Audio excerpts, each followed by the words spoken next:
call to order the December 13th meeting of the Conestoga Valley School Board. I'd like to welcome everyone that's in attendance that's come this evening. Mrs. Martin, do you have the attendance? All board members are in attendance. And we have a quorum. Would you please join me in the pledge of the flag? I pledge allegiance to the flag of the United States of America and to the republic for which it stands, one nation, under God, indivisible, with liberty and justice for all. You all have the agenda. Do I have a motion for approval? Second. Have a motion and a second to approve the agenda. All in favor say aye. Aye. Are there any nays or abstentions? If not, we'll move on to board commendations. Congratulations to Dr. Rachel Metzinger, Assistant Principal at CV High School. Dr. Metzinger recently successfully defended her dissertation from Trevecca Nazarene University, and kudos to her for epitomizing the term lifelong learner. Thanks to Mrs. Emily Schaefer and her orchestra students, Mr. Tim Aldinger and food service staff, care student from Husky Middle School, and CV High School student volunteers and tech team members, and our VIA volunteers for hosting a very successful Golden Citizen holiday breakfast at the high school. Over 100 of our valued guests attended a celebration of and for them. Our visitors enjoyed festive music, tasty food, and heartwarming friendship, and even made a few new student friends along the way.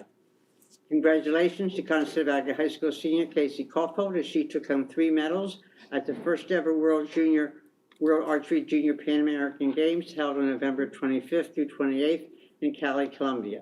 Casey, who competed at the Summer Olympics in Tokyo this past summer, won a gold medal in the mixed team event, silver in the women's team event, and captured an individual bronze medal as well. Kudos to Conestoga Valley High School senior Lillian Buckwater. Lillian is one of 11 local high school senior girls who are taking part in a local Project Beauty campaign. Project Beauty, a national campaign, aims to bolster girls' confidence and buck societal pressures to conform to beauty standards. The December 12 event was part of the national project designed with the goal of redefining what true beauty really is and how beauty is portrayed on social media. Congratulations to CV student athletes as the Lancaster Lebanon League postseason awards for football have been announced. 11 Conestoga Valley football players representing 12 positions from Lancaster Lebanon Second League Section 2 All-Star recognition. First team was Nick Tran, J.L. Plowden, Aiden Johnson, Soren Stolfert, and Ryan Wogelmuth. Second team with Kyra McGallagher, Bobby Swift, and Jabari Asperger. Honorary mentions McCoy Nisley, Jaden Walker, and Michael Burnett. In addition, 20 players were named to the LL All Academic Team. The first team All-Academic team, Liam Cheek, Noah Harrison, Brett Schneider, Garrett Daniels, Dalton High, and Slayton York. Second team All-Academic, Tran, Andrew Stoltzfus, Ben Epperly, Aiden Zimmerman, Avery Tran, Bryce Johnson, Soren Stoltzfus, Kyle Jankowski, and Nolan Burkholder. Honorable mention All-Academic team, Miles Lacoste, Noah Amatsu, Zach Pye, Colin Martin, and Michael Burnett. The superintendent comments. Dr. Z. Thank you, Madam President. I need to point out one correction on tonight's board agenda. We moved the approval of PRN contract for athletic trainers from the consent agenda to action discussion. You'll recall that we tentatively approved LGH to provide that service pending receipt of all necessary documents. LGH has failed to provide those documents, and in order to fill a pressing need, we'll be bringing the PRN contract forward for approval. As such, the LGH contract has not been signed and is considered null and void. I'd also like to take this time to introduce you to one of our newest buckskin teachers, Ms. Shelby Wilson. Shelby is recommended to be our newest Leola 4th grade teacher, taking Mr. Paul's position as he slides over to the reading specialist spot. Shelby comes to us as a Teacher of the Year winner from the Reading School District, where she taught 4th grade students. She earned a Bachelor's of Science in Education, PK4, from Duquesne University, and is currently working on a master's degree in TESOL, teaching English to speakers of other languages. We'd love to welcome Shelby to our CV family, and was back there, there she is, standing up. Any words you'd like to say, Shelby? Thank you so much, and I'm so excited to join the team. Really, you have no idea how much this means, so thank you. Awesome. We also had the opportunity to add to our high school staff. With Mr. Bond heading over to the middle school, we are proud to recommend Mr. Eugene Johnson to the high school social studies staff. Eugene earned his stripes as a student teacher here at CV and comes back to us from teaching social studies at Randallstown High School in Maryland. He earned his Bachelor of Arts in International Studies from the American University School of International Service, to include a term studying abroad in France. He earned a Master's of Arts with distinction in International Conflict and Security from University of Kent, Brussels School of International Studies in Brussels, Belgium, and got his post-baccalaureate teaching certification in secondary social studies from the prestigious Millersville University. We are happy to welcome Eugene to the CV family. And I did see Eugene. There's Eugene in the back. Any words, Eugene? I'm just so grateful for the opportunity to end this Rumspringer and come home. And, and I look forward to serving your children. Awesome. And Shelby and Eugene will be on the superintendent's report as part of the consent agenda. Over the past week, I've had the opportunity to guest teach a lesson in Mrs. Don Falcon's second grade class at Fritz, and to enjoy the amazing sounds of our high school band, chorus, and orchestra groups at the annual winter concert. Everyone has been working hard this year, and we are all ready for the winter break coming up at the end of next week. So just as a reminder, we have a full week of school this week, but next week we have an early dismissal on Thursday, December 23rd, with no school on Friday, December 24th, through Sunday, January 2nd. We'll see everyone back in school in the new year on Monday, January 3rd. That's all for tonight, Madam President. Thank you. Correspondence, is there any, Mrs. Martin? None this evening. Okay. Is there any board comments on district activities? Seeing none, Dr. Z, do you want to introduce our student representatives? You bet. Noah and Lynn, you want to come on up and we'll get your PowerPoint all set up. Noah is our SAD president, Students Against Destructive Decision Making, and Linton is our 11th grade class president. And just a second, we'll get you up there.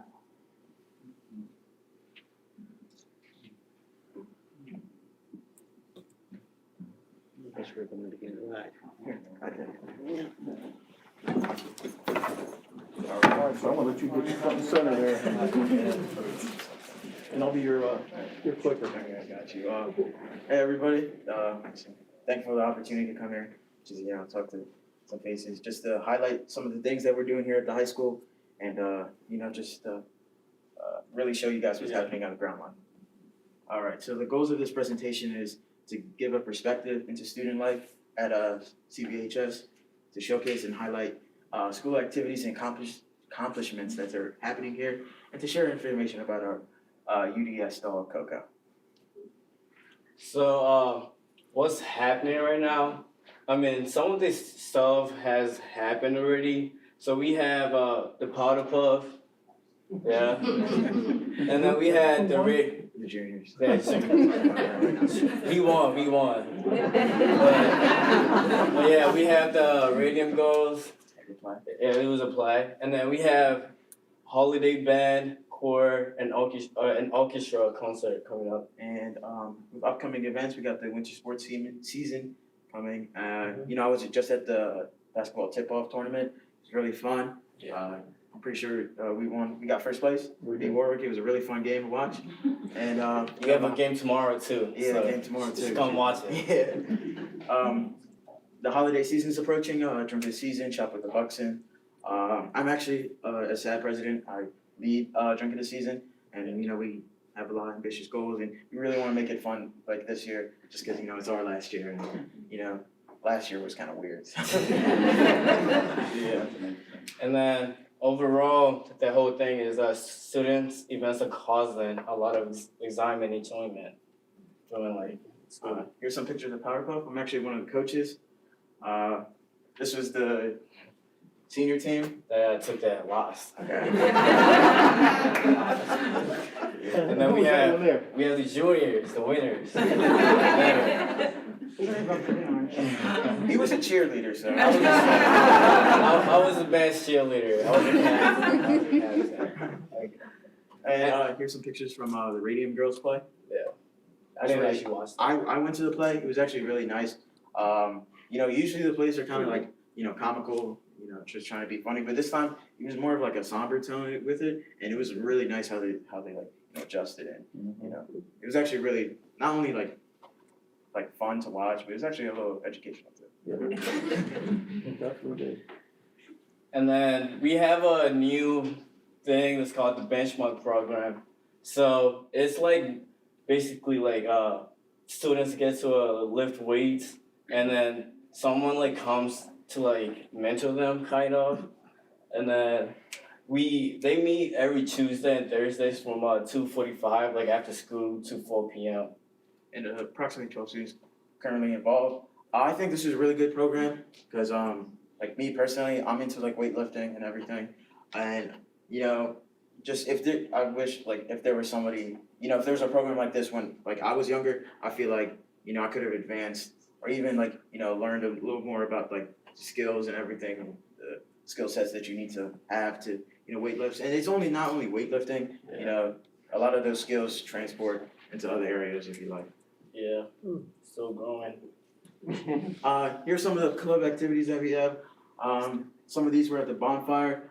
We had a senior sunrise this morning, which was really nice. It was created by the Power Club, and it was just something to highlight, the senior our year, and it was really nice. Everybody, we were thinking that maybe not a lot of people were gonna show up because it was kind of early, but we had a pretty good turnout. And we had a lot of fun. And Where is the senior sunrise? It was just at the stadium. Yeah. And we actually plan on having a senior sunset to like end like the year of that. Yeah. And we had Valley Voice, we have the choir, we have the announcements group. We just had a lot of things coming up. Here's SAD group. We were doing just recording a video against distracted driving. And we have coffee. And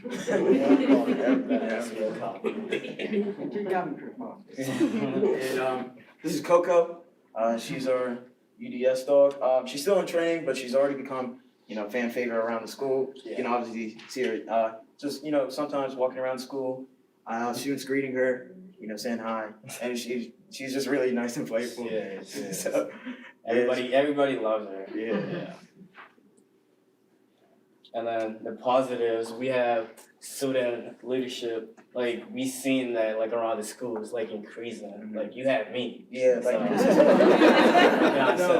is, it's a good point. Like this is his first year in the leadership position. Yeah. He's the president of the 11th grade Yeah. class, and this is my first year as president of SAD. So I just I probably wouldn't have done this last year, but I guess I've just grown some confidence and stuff. So I like to see other students taking up those leadership roles. And then we have students involvement. We actually seeing, I think it's because of last year, because of COVID. Now kids are like getting involved with like things with school. Like we have sports where we see like multiple students show up than we have seen before. Yeah, So definitely. And just like being active within school clubs. Yeah. Like we have a lot of members. SAD, we have like over 80 members, and you can just see a lot of like people like wanting to be a part of it and want to be part of the school community. And then we have people who enjoy being at CV, a sense of pride. Yeah. You can't, every single time you're walking around the hallway, you're gonna see at least one person wearing that. Yeah. Powder puff or something. And then now we don't have masks, you can actually see their smile now. So there you go. That was everything. That was it. Cool.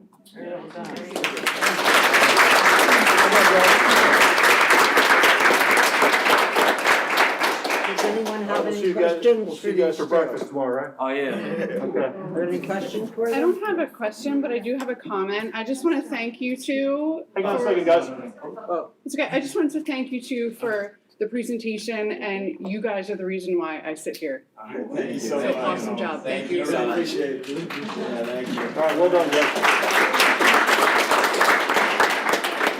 That's what we mean when we talk about a well-rounded curriculum, not just curricular items, but co-curricular activities make a big difference in the environment in the school. Annual report from the Buckskin Activities Alliance, Mrs. Feaser. Connie's there. Come on up, Connie.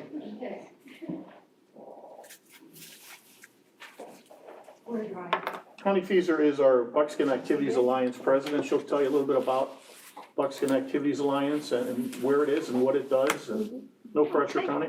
I'm gonna pull this down so that my glasses don't fog up.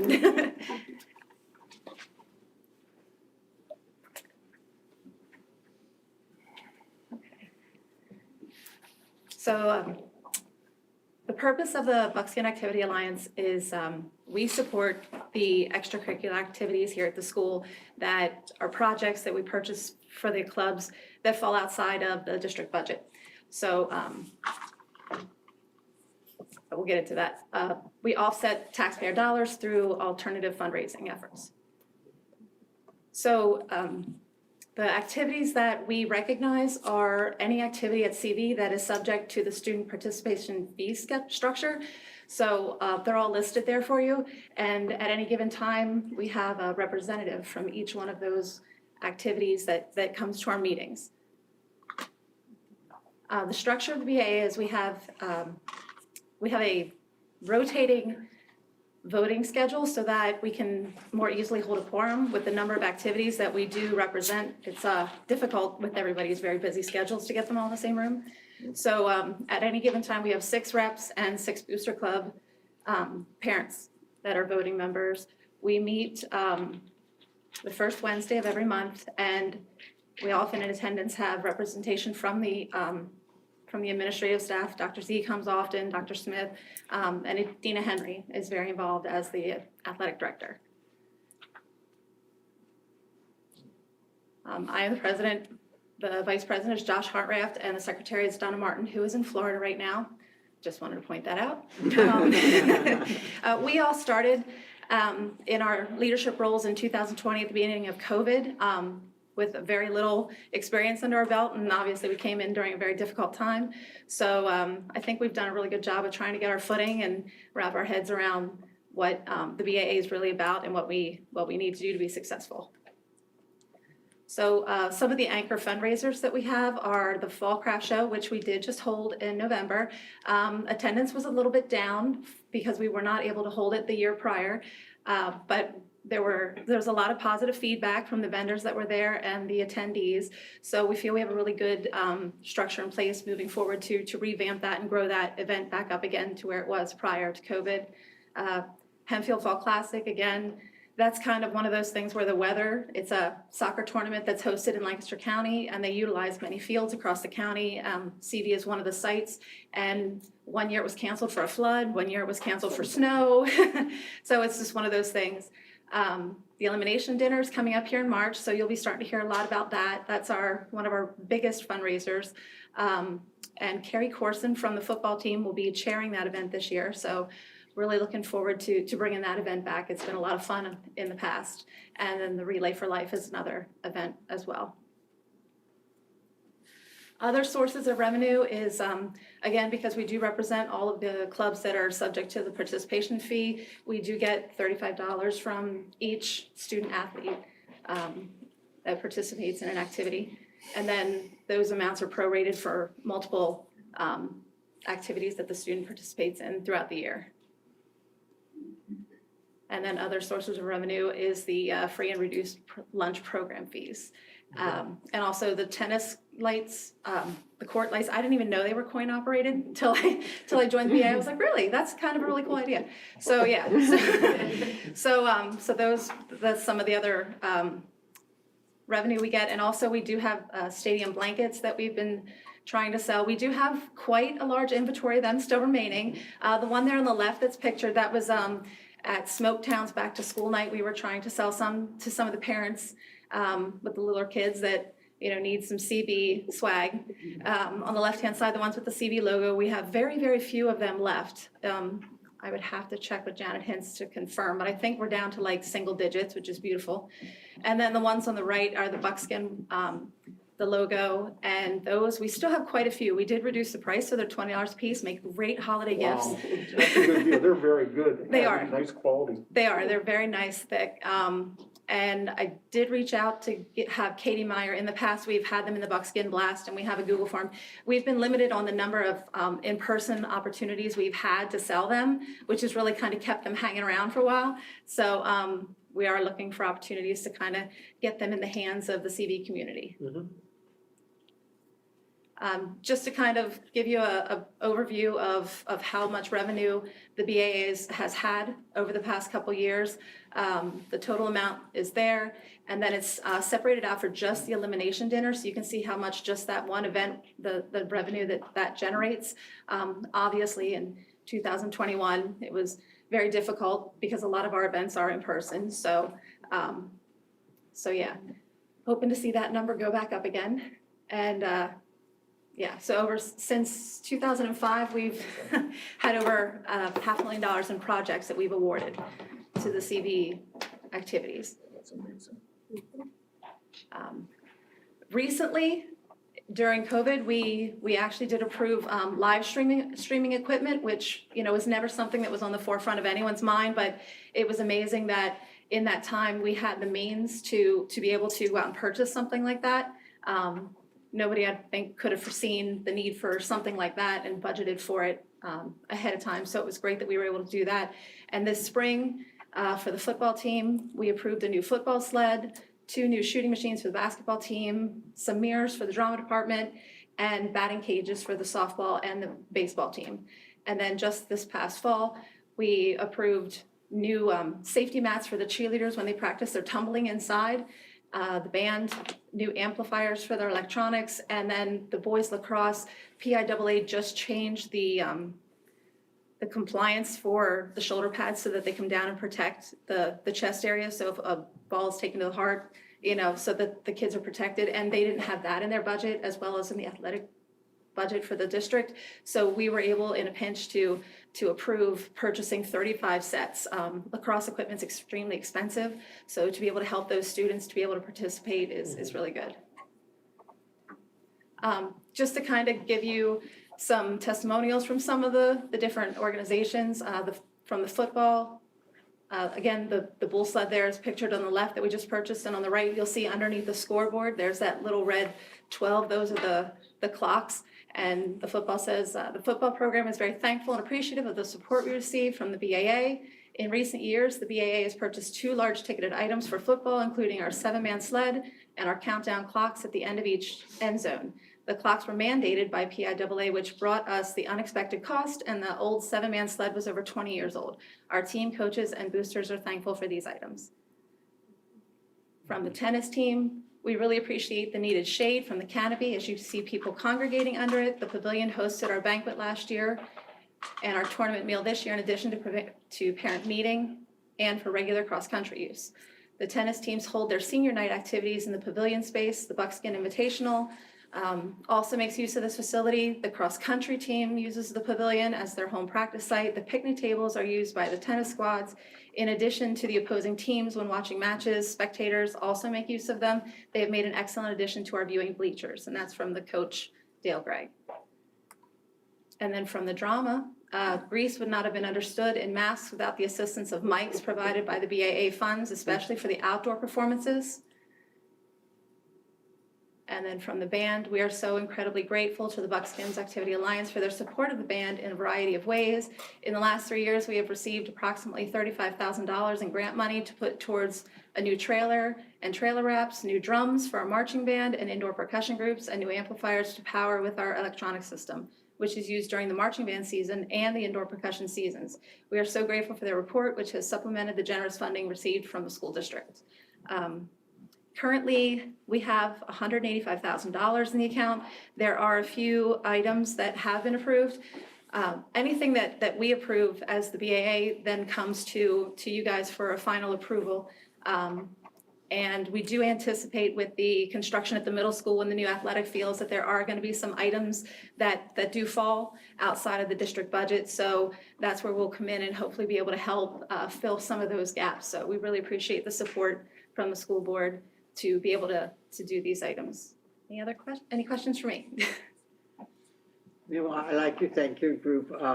You're right, these are items that at one time used to cause very difficult decisions, when we did budget, to be able to provide them. I don't know how many other districts actually do this and combine all of their extracurricular parent support groups. But I know how slow and difficult it was to first put this together with what used to be the Buxton Boosters. But once the parents got in place, it took off like a rocket. And they have just done a wonderful job. We really appreciate everything you do. I know the kids do too. Thank you. Thanks. Thanks, Tony. Thank you. Our next agenda item is the student report. Would you like to introduce him, Dr. Z? I'm actually going to introduce Mr. Quirk, the middle school principal. And he's going to bring his outstanding students up front. Yeah, I'm gonna bring Team Awesome up, so come on up, guys. Have your seat up here. So Kane will talk to you here, and then Deb, and Kaylani, you're next to Riley. And Ari, you're bringing, saving the best for last, right? All right, so I'm gonna, it's, Steel East. Sorry, hang on a second, let me try it again.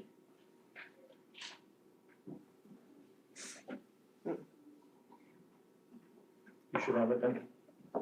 Yep, come on board there. Oh, yeah. Sorry, those are future Buckskins.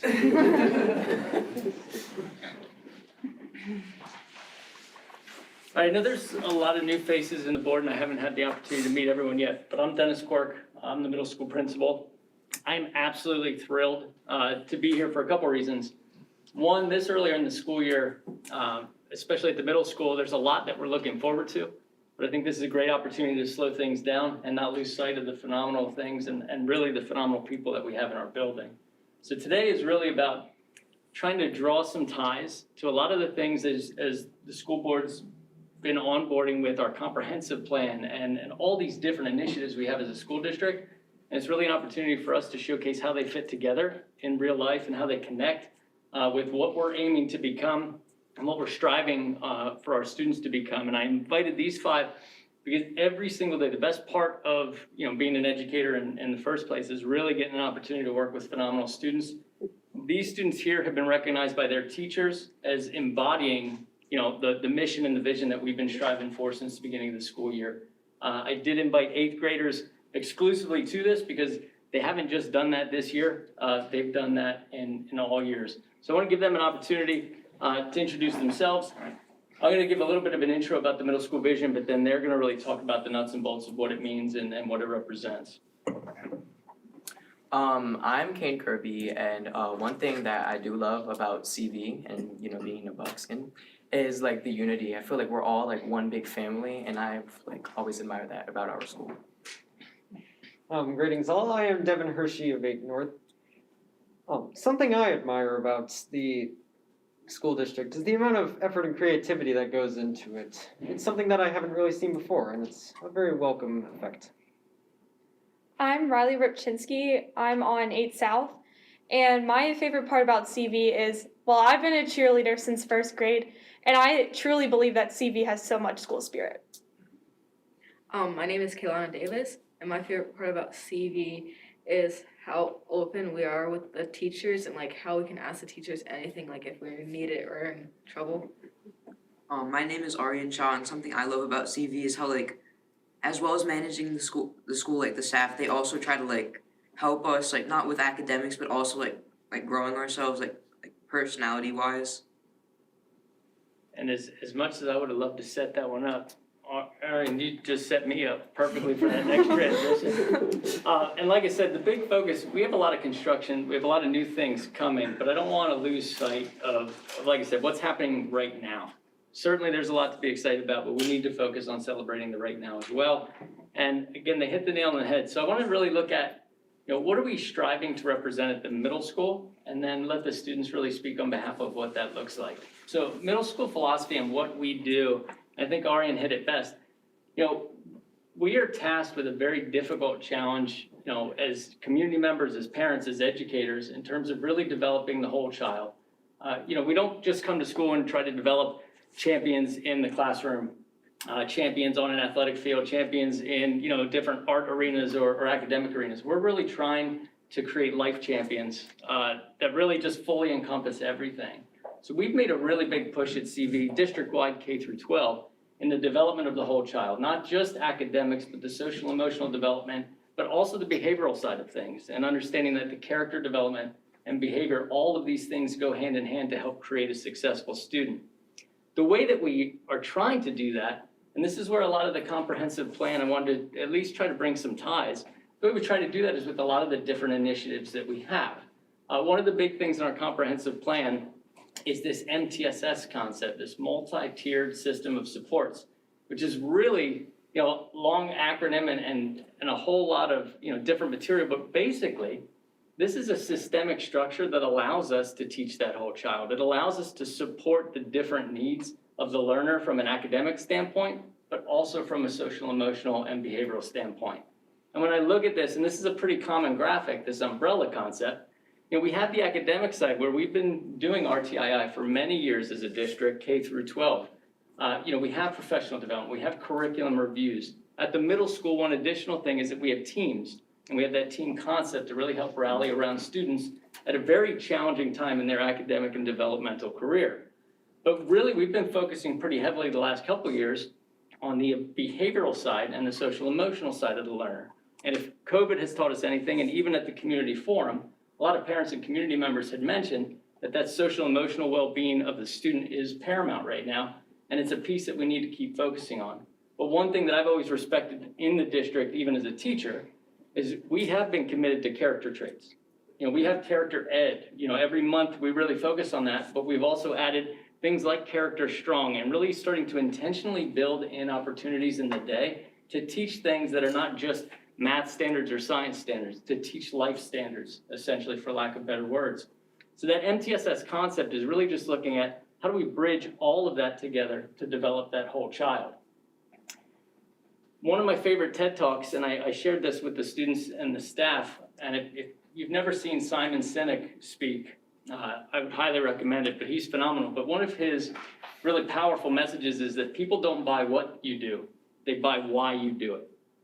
And in one of his talks, he has this golden circle of influence, this concept that if you focus on what you do and then you describe how you do it and you finally come back to the why, you really are missing the point. You've got to focus inside and you have to look out.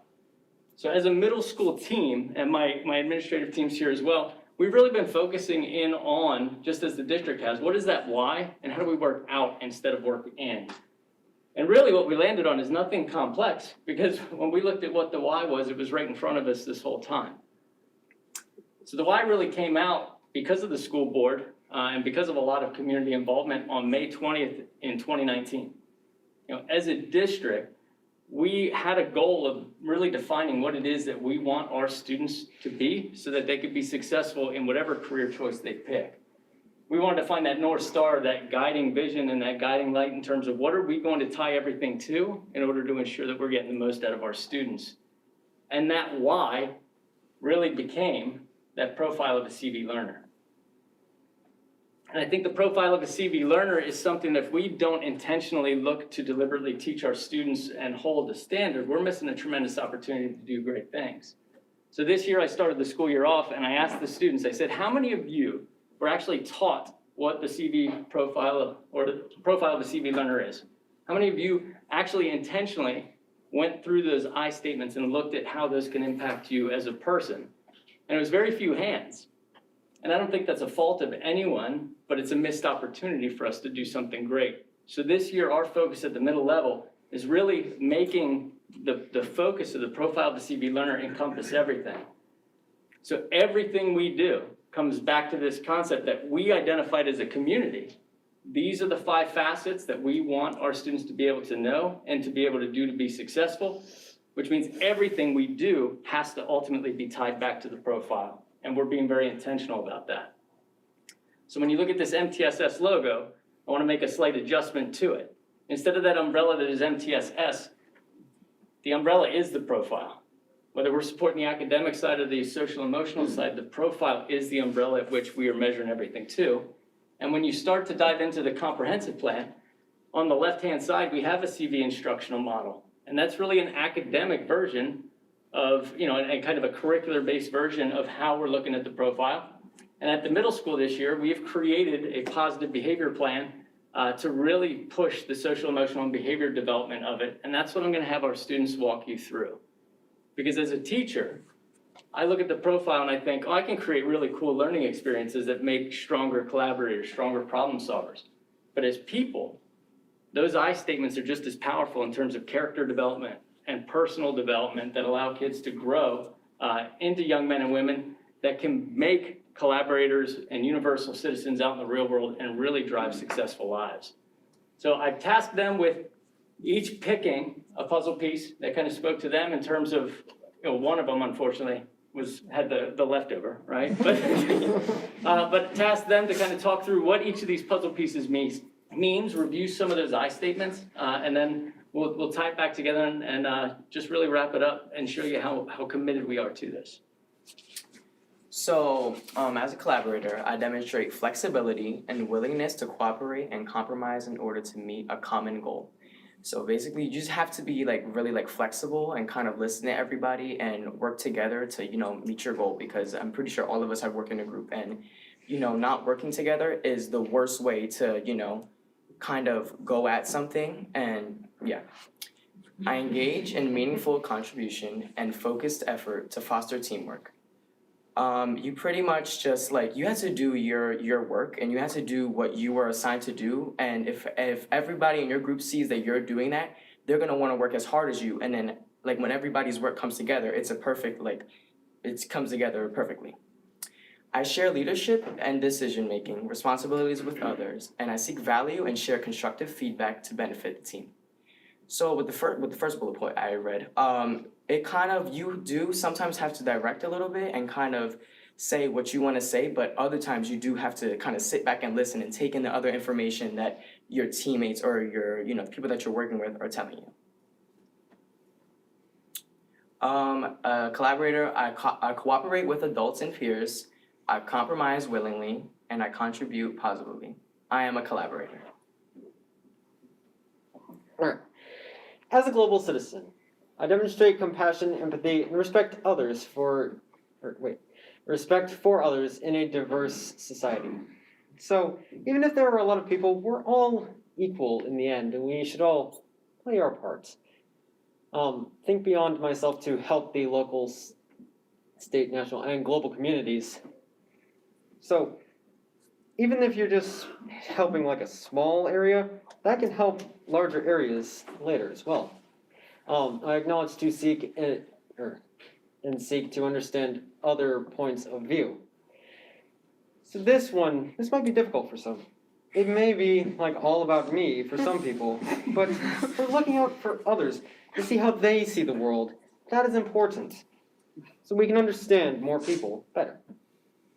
I understand the foundations of our country and how to actively participate in civic life. Kind of what I said earlier about helping other communities just by starting small, going bigger. It can actually help a lot more than you might think.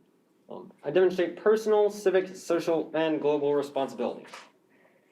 Responsibility is a big thing, and sure, it might be difficult to handle, but with all these responsibilities, if we try to emphasize and be good upon them, it can create a good role for a human, perhaps as a model for others. Continue, please. Next slide. As a global citizen, I show digital responsibility. I respect and accept everyone. I take pride in my school. I am a global citizen. Thank you for listening. So, as a communicator, I confidently express my thinking with clear and concise ideas in written, verbal, and nonverbal exchanges. So basically, no matter how we're communicating, we should always try to take the most direct route possible so everybody can understand. Which brings me to the next point. I adapt my communication method and style to maximize understanding for a variety of settings and audiences. So it's really important because if you're talking to a group of kindergartners, they wouldn't understand the same thing that you're talking to, say, kids my age. So you really need to be able to adapt and change what you're doing so that everyone can get the same message. I actively listen to others' perspectives and points of view. I think it's very important that I think everyone deserves to be heard, no matter what you believe, because everyone has like a side to their story. And I respectfully interact with others holding different thoughts and opinions.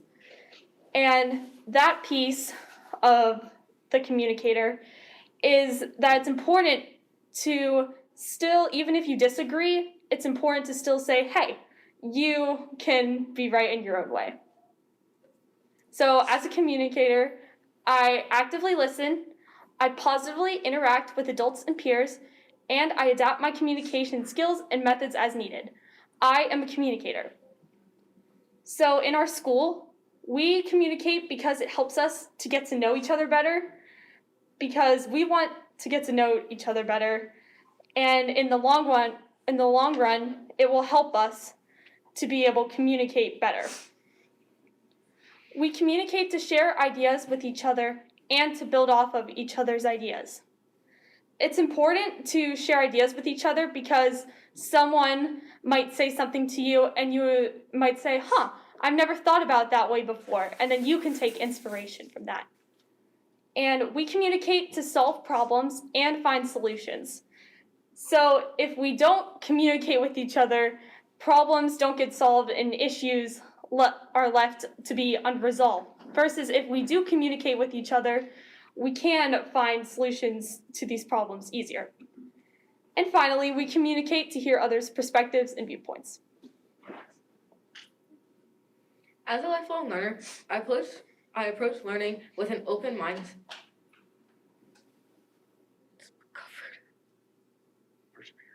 Perseverance, and willingness to adapt my mindset to reach my fullest potential. So basically it's saying I'm willing to learn to my fullest potential and have an open mindset so that I am able to learn more and not just have a closed mindset and able to learn less.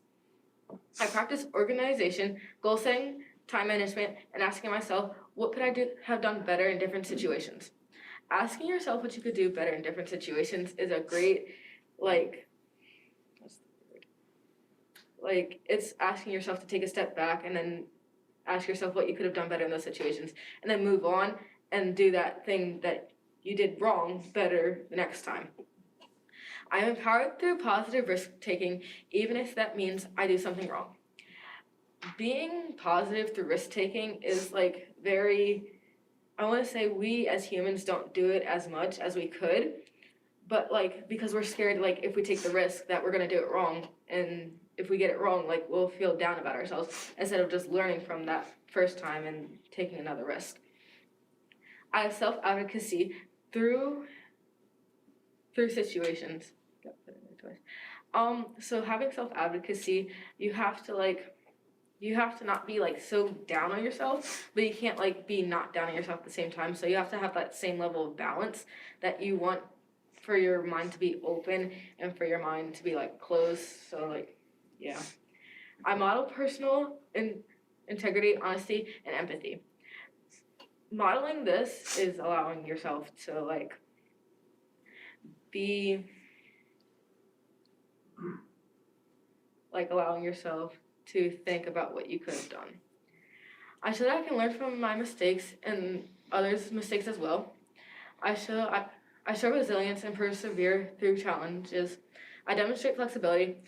I take accountability for my words and actions. I am a lifelong learner. Alright, as an innovative problem solver, I observe, identify, and describe problems to be solved with curiosity and inquiry. So, what this means is, let's say, you have a disagreement with somebody and, you think that there's no way to fix it. Well, something you can do is you can, try to, go through the problem, try to go through every single, piece of it that you know, and try to, identify, try to identify what's actually, making the disagreement.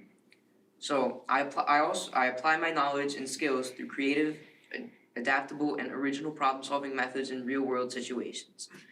So This means that there's not always one way to solve a problem. There's always multiple ways to solve a problem, and it doesn't really matter which one you choose. There are multiple ways, and people have their own creative ideas to solve their own problems. So I accept constructive feedback to evaluate, reflect, and revise as needed. So if somebody gives you feedback that you can actually use that to help you to better yourself and like to know how you can improve instead of like if you don't listen, you don't really know what you can improve on, and not really much growth is added. So I also approach learning with a growth mindset and see failure as an opportunity to learn. So this means that failure isn't always a bad thing. If you try something that you think might work and it doesn't, and it's a different idea that nobody's had before, like it's always worth a shot because you never know what could happen. You could see it as working or not working, and if it fails, that's an opportunity to see, oh, well, that doesn't work, let's try something else. So as an innovative problem solver, I have a growth mindset. I take positive risks and show determination through challenges. I reflect on the past and accept feedback to improve my future. I'm an innovative problem solver. I will say at the beginning of the year, when we had our first student meeting, those I statements are incredibly powerful if you sit and you actually read what's in the profile. And we threw those up there and we challenged the students. Who wants to take ownership in these I statements? Who wants to stand up? Who's being willing to take ownership in these? And these students all stand up and they read these powerful messages, and it really does give you chills because that's what we strive to become. And that's really that North Star, that profile. That's what we're trying to develop academically, emotionally, character-based, like every part of those I statements. And if we strive to grow in those capacities, we're already proud of our students, but we're, the end goal, we're going to be even more proud. But this is education. We like more acronyms. We like confusion and complexity. So when we looked at the profile of a CV learner, we looked at, like Kane said, as a collaborator, we're better together when we collaborate.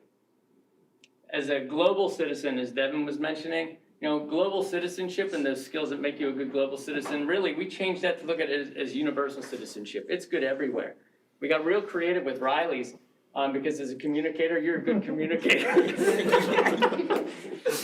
With Kaylana, lifelong learning, we just want to tell people, keep learning. Don't stop. It never ends. And then, as Arian said, innovative problem solver, it's that spark. We want creativity. So as we looked at trying to make this more complex and really tie it all together, we have Better Together. We got BUCKS. We now have our acronym. We now have, the light and fluffy that we really like in education. But it's a quick way of referencing the profile and something practical that allows us to set a standard. And I would love it if you can make it to the middle school. We have a wall of fame where students who are recognized for each of these puzzle pieces, they get a card, they get recognized by the teacher.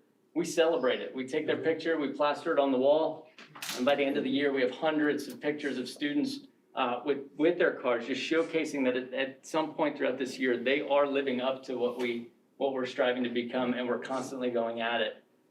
So really, when we look at this, we're being very deliberate and intentional with how we are tying in the profile into everything that we do. Again, academic, social, emotional, whole child, the profile is really our focus.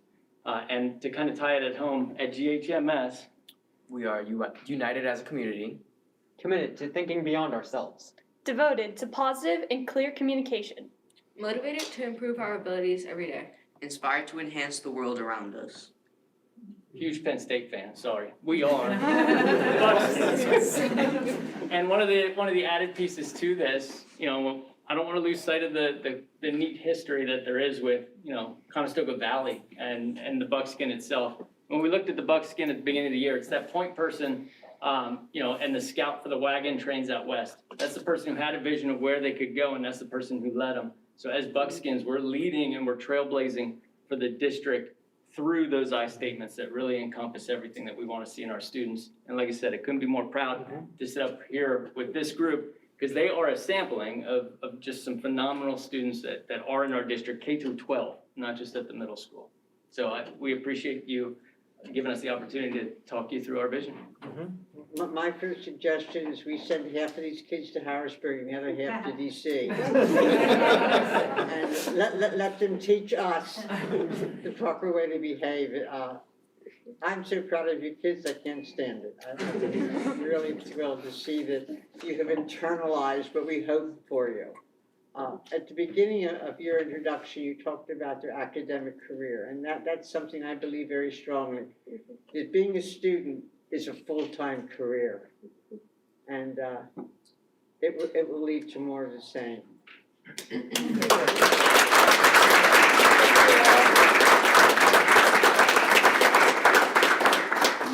questions from the board for these wonderful young people? Kudos to you guys for your public speaking. Thank you. It's not an easy thing to do, but you all did fabulous. Thank you. Amazing job. Thank you. Work. Great job. Thank you. Great job, guys. You're off the hook. Thank you. Good job. And add to this, in a few years, your work will include the next few years' worth of young people. Absolutely. That's the best part about it. Yeah, that is the good part about it. Thank you so much for your time.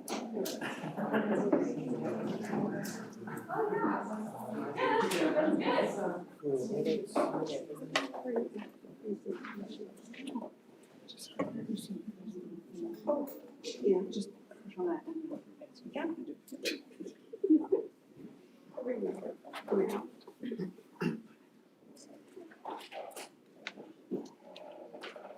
The next item are comments from CVEA.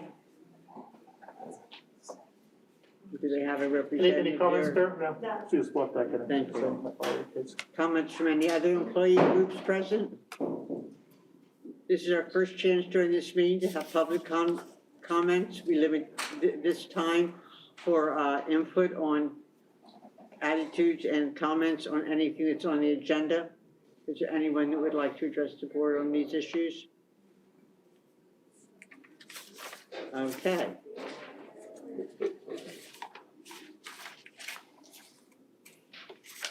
Our next item is item 4. We're all the way up to 4 on the agenda, and it only took us an hour. Is our consent agenda? Oh, minus item I, right? No, I's okay, we pulled out for action discussion. We pulled out the contract for the athletic trainers. That's what I mean, but on the consent agenda, we're not approving I this time. Oh, that I, yes, where you were. Yeah. But we pulled it from, Are you complete? Okay. we made the move already. Okay, on our copy, that was item I. Are there any questions before we vote on the consent agenda? We did have one public comment. It's listed on our agenda. I don't know if it's on yours or Did I not. miss something? There's a gentleman, Mr. Brooks, had called in to speak.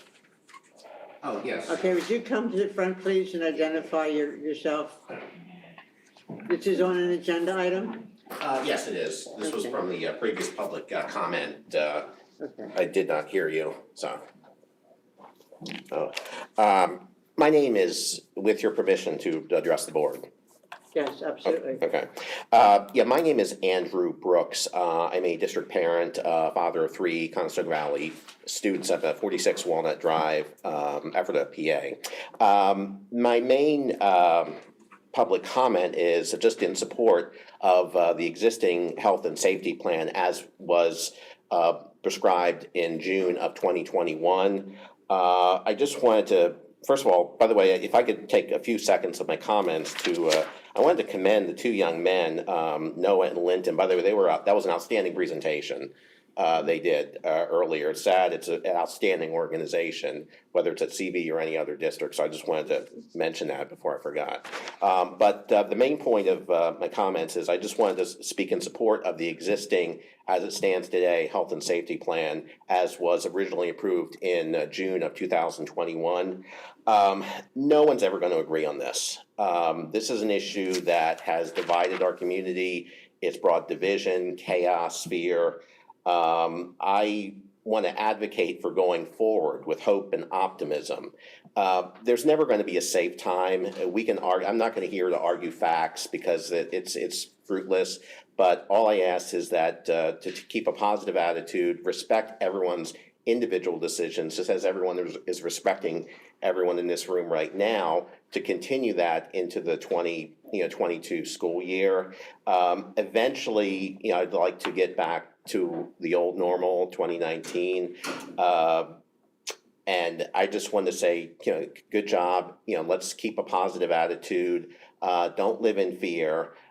There's never going to be a quote unquote safe time, but let's just move forward in a positive nature. Thank you. I'm sorry, is there anyone else that I overlooked who would like to make a comment on the agenda? Okay, if not, then we will move on to the consent agenda. Do I have a motion to approve this item? I move we approve the consent agenda. Have a motion, second to approve the consent agenda. We'll do a roll call vote, starting with Mr. Benigno. Aye. Aye. Aye. Aye. Aye. Item 5 on the action discussion agenda. Mrs. Heatherly Flesher, I think you're first on there on the construction schedule. Yes. So if you recall, when we met at Brownstown Elementary School, we had the Vero construction consulting item on the agenda. And I had mentioned at that time that what we believed was going to happen would be that there would be a secondary party, a group, Socotec from Maryland, who would be working with Paul Stinchcomb from BCC on the recovery schedule for the current middle school project. As we worked with Mr. Frankhauser to work out those details, it became readily apparent that it's just going to be easier to do 2 contracts. So the VCC one, you've seen before. The only 2 changes that we made to it were the payment terms are increased from 20 days to 45 days, so that just gives us a little more time to get it into the board cycle. And then at the very end, it's pretty standard for contracts that have any sort of arbitration mediation language in them to reference Lancaster County, so we're not traveling to some other place to try to make that happen. And this one had said the address in Florida because that's where Paul comes from. So we changed that to Lancaster. So those were the only 2 changes. So you can ratify those changes to that updated agreement. And then you see the other professional services agreement, which Mr. Frankhauser did also review. He said it's fine. He didn't have any changes to make to this one. So this particular item is new. So we will actually be engaging both of them, again, with the intent, as Mr. Benigno pointed out, that the AIA contract allows us, as we go through the schedule or go through the process and get the new schedule, to be able to back charge the general contractor for the costs associated with this. So this piece we do need your approval on, obviously, because it's new. I have a question. Now, you're saying that we can recoup these funds to the contractor we currently have. However, what is to stop him from saying, no, you want to spend the money, you're at the cost for it because COVID happened, staff shortages, supply issues. Things get pushed for what, 180, that's 3 months? That's not a big deal. Yeah. So I'm looking at, should that money be spent to catch up on a timeline that we can't possibly recoup? And that money can go to something different, that like door locks for every door in the schools. So For intruders or any of that stuff that we're dealing with. Sure. So I just think that's not a smart way to spend the money that we might not get back. well, so my understanding is, and I haven't done a recovery schedule before, but in talking to Mr. Frankhauser, who has, that it's pretty standard practice in that AIA contract that we get to do that back charge. Right, but So- is he pulling in COVID and the government staffing, all that stuff? Yeah, That's so- my big concern, we're spending tens of thousands of dollars that maybe you'll get back. And this is not something he ever litigated. Nobody has. Right, So so that it is a big concern for taxpayers, for everything, like, I'd rather spend $30,000 on something different. So when we kicked off the project, it was obviously kind of, as COVID was happening, literally, March of 2020 was when we took action. And so we, at that time, had gone back to the contractors and actually asked them for an extension due to COVID, because we weren't sure that we wanted to engage in the project, not kind of knowing what was gonna happen. And they came back and granted us the ability, or granted the board the ability to take an extension at that time. And we ended up not taking the full extension that they had granted. So the timing piece of it, of getting started, I think is going to be difficult, because we took less of an extension than they had granted originally. They could certainly still talk about, supply issues, and those types of things, but for the most part, the items that we're seeing that are coming into the new middle school, where there've been a couple of cases that there have been things that they haven't been able to get, they've been able to find an adequate substitute to be able to use for that item. So we're really seeing that the schedule is behind due to the schedule and not to items related to supply issues or delay issues due to the pandemic. And certainly, if we want to talk about some of those other items, there are some grant funding out there that's still available that I think we can avail ourselves to get to some of those other needs. But I still don't think we should go into with the mindset that we're getting this money back. Like, I think if we're gonna spend it, we need to be aware that we might not get it back from them. So like, you guys are taking this with, oh yeah, we'll just send them the bill. They don't have to pay it, they can countersue, they can do all this stuff. I don't think that's Sure, we smart. could absolutely end up in litigation over it. But we're taking, the solicitor's advice as to how these situations can best be handled. We do need to get a schedule. So however we decide we're gonna pay for it, part of the reason for doing this is we have been working with the current general contractor to no avail for a number of months. The architects have been involved, the construction manager's been involved, Mr. Frankhauser's been involved, and we're not getting where we need to be. So we need to do something to get there. And as the team sat down and talked about the options, this was the option that seems to be least expensive to get us to where we want to be, which is a schedule that's going to get the building done in time for us to move into it next summer. And am I correct also, we do have some leverage because we haven't paid them yet? Paid the general contractor? We haven't paid, well, a lot of these that are responsible for it, they're paid as the project progresses, right? Correct. So we have paid them for work that has been done, but yes, there is still money that is owed to them. This is a two-way street Correct. as far as getting this money.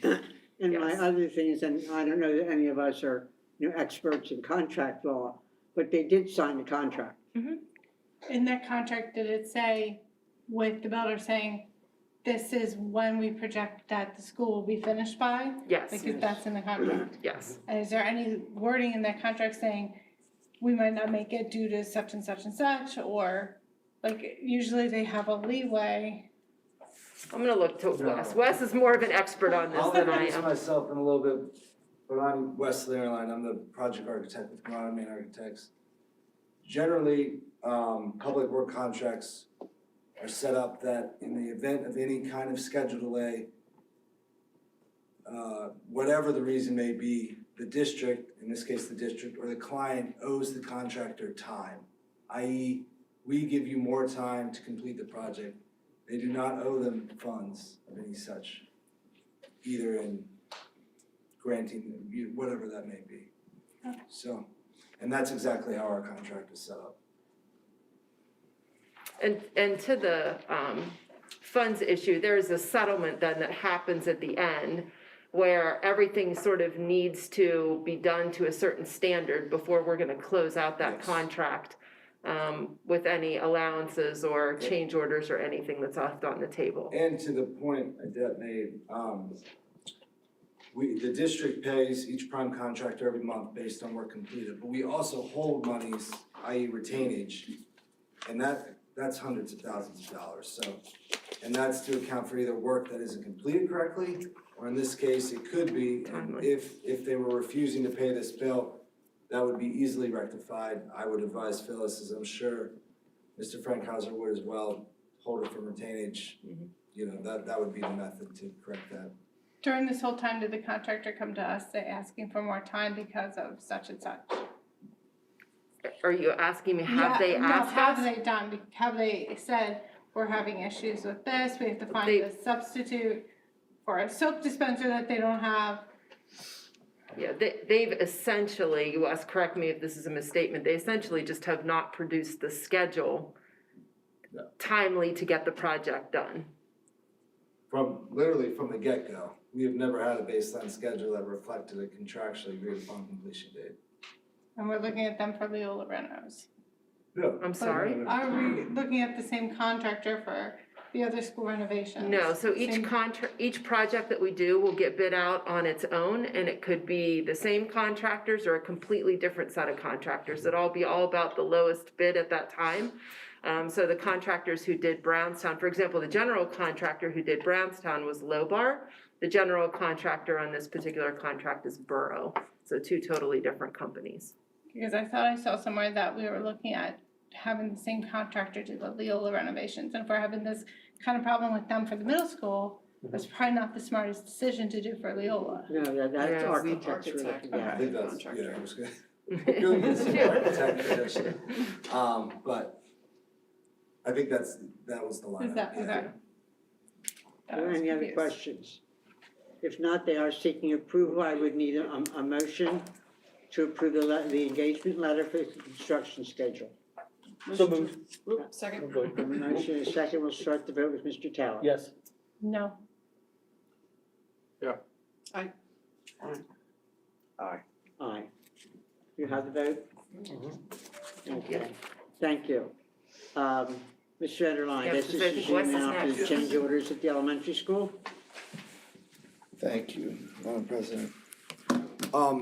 Slightly premature, but I'll introduce myself again for the new faces. I am Wesley Airline with Murata Main Architects. I am the project architect for the middle school construction, and then I'll also be presenting the change order for Brownstown this evening as well. So Dr. Z, you've got the middle school first? Yes, sir. So I have, and generally just, again, for the folks who haven't done this before, what I will do is present the change orders divided by prime contractors. So it varies per project, but Brownstown had 5 prime contractors. The middle school has slightly more. So I'll start with the general construction, which Dr. Z has up. This is a credit of $1,230. And as you can see by the summary, it reflects a faculty requested removal of casework from the front office area, and then a modification to the media center casework, which made some of it mobile. And again, that is a total credit of $1,230. And please, as I go through these, it's a lot of information, I know, so interrupt me, let me know if you have questions, or we can wait to the end and I can answer any specifics. Thank you, Dr. Z. The other prime contractor I'm presenting numbers for this evening is the electrical contractor. The first number is a cost required for a step-down transformer for the site lighting that is fed off the existing middle school. The second number, the credit of $2,220.99. This is a method we had worked out early in the project. Per contract, the electrical contractor is responsible for all temporary electrical power. Since the district pays the overall bill, we felt the easiest way to rectify this is we kept track of that temporary power via meter. We would total it every 3 months. And this is what you're seeing this evening. This is actually the last one. Permanent power is on at the building, which is good, but it does mean the district is now responsible for that cost per contract. And that is those two numbers combined is an overall credit of $585.96. And then I'm happy to answer any questions there, or we can move to Brownstown. Or do we need to approve? Yeah, I'm not. You wanna do them all together or You separate? can do them all together, Okay, if there's no questions. or no, that's any fine. Okay, so Brownstown this evening represents closeout costs for the electrical contractor. And I'll divide these roughly into two categories. The first four items are general agreed upon credits for various scope issues that arose during the job. Yes. You help Dr. D get, it's not that one. Oh, I'm sorry. Is it the board recommendation?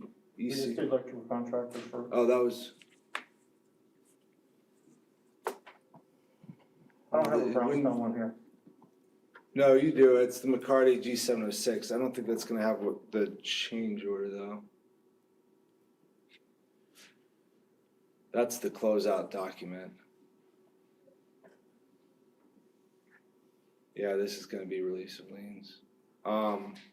Well, you can open up the final pay app, Dr. Z. That should have if you scroll Right here, down. the changes. Yeah, exactly. 980, 93. Well, if you don't mind scrolling down a little bit, Dr. Z, so we can look at the final change orders. I think he lists at the end of Yeah, the whole way at the bottom. right, keep going. Yep, whole way, yep, This is the end of the project for them, so. right there. There we go, yes. Credit order, change order number 6. So the first 4 items there are, well, they're in a little bit different order. The credit for projector, credit for site sign, items 32 and 33 in the builder's risk are items I would classify as wrapping up issues that arose during construction in various credit amounts. The third item on the list there, the credit allowance, is a bookkeeping to start the project, especially renovations. We will work with the design team will work together and create various unit prices, which locks the contractors into certain numbers for, say, an electrician's for outlets or light switches, so we don't have to discuss or argue about those during the project. Some of those, if we feel they're gonna come up multiple times due to unknown conditions, we will also request in this case, the electrician provide, 50 light switches for the project, which is what we call an allowance. On this project, we were fortunate enough and we worked closely enough with the district and the contractor that number is what was left over in that allowance fund, the $37,525. So that by contract is due back to the district because it was not used during the construction. That's a lot of light switches. Yes, it wasn't just light switches, but yes. Any questions? Are we getting close to closing up Brownstown as a whole? Yes, I believe we have one prime contractor left. So, One left? actually, two, Or the two, Myco, Myco's who was one of the 2 that's outstanding. I just got that final today, so obviously too late for this meeting, but you'll see Okay. that one in January. And then that simply leaves us with Lobar, which is the general contractor. Everything else will be closed out. Yes, you're right. I saw the email with Micah, but that obviously isn't in front of the board, so. Okay. It's been a long time coming. Anyway. Yes. There was a lot going on. It was a big project, I get that. Yeah, But at some point, we need to cut the cord and now we assume it. We're almost there. Very close. We take it over. Absolutely. Any other questions? And we're going for a vote on this? Yes, please. I need a motion to approve the change orders. So moved. Second. I have a motion and second to approve the change orders, starting with Mrs. Tapka. Aye. Aye. Aye. Aye. Aye. Motion is approved. Thank you. Mr. Kurowski, There he is.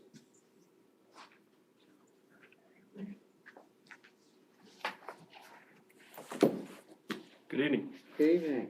Mark Karowski with K&W. We're the site civil engineers on several of the projects, well, all of them. Brownstown, the middle school, now Leola and Smoketown as well. Here in front of you tonight in support of this ASA 4 request. This is relative to the middle school project. It was a little quirky, to be honest. So when we started the design on that project, we ultimately determined through PennDOT that a whole series of road improvements are required on Horseshoe Road. We surveyed the property, surveyed the road. We're using that information for our base mapping, moved into the design. And as I suspect you're all aware, PennDOT did a project this summer on Horseshoe Road and didn't tell any of us. Probably wouldn't have made much difference. We talked with them several times in advance, told them that we had work coming and that we'd love to be in conjunction with their project because maybe we both could have realized some savings. But ultimately what they told us was that due to the funding that they had available for the project, they had to do it this year.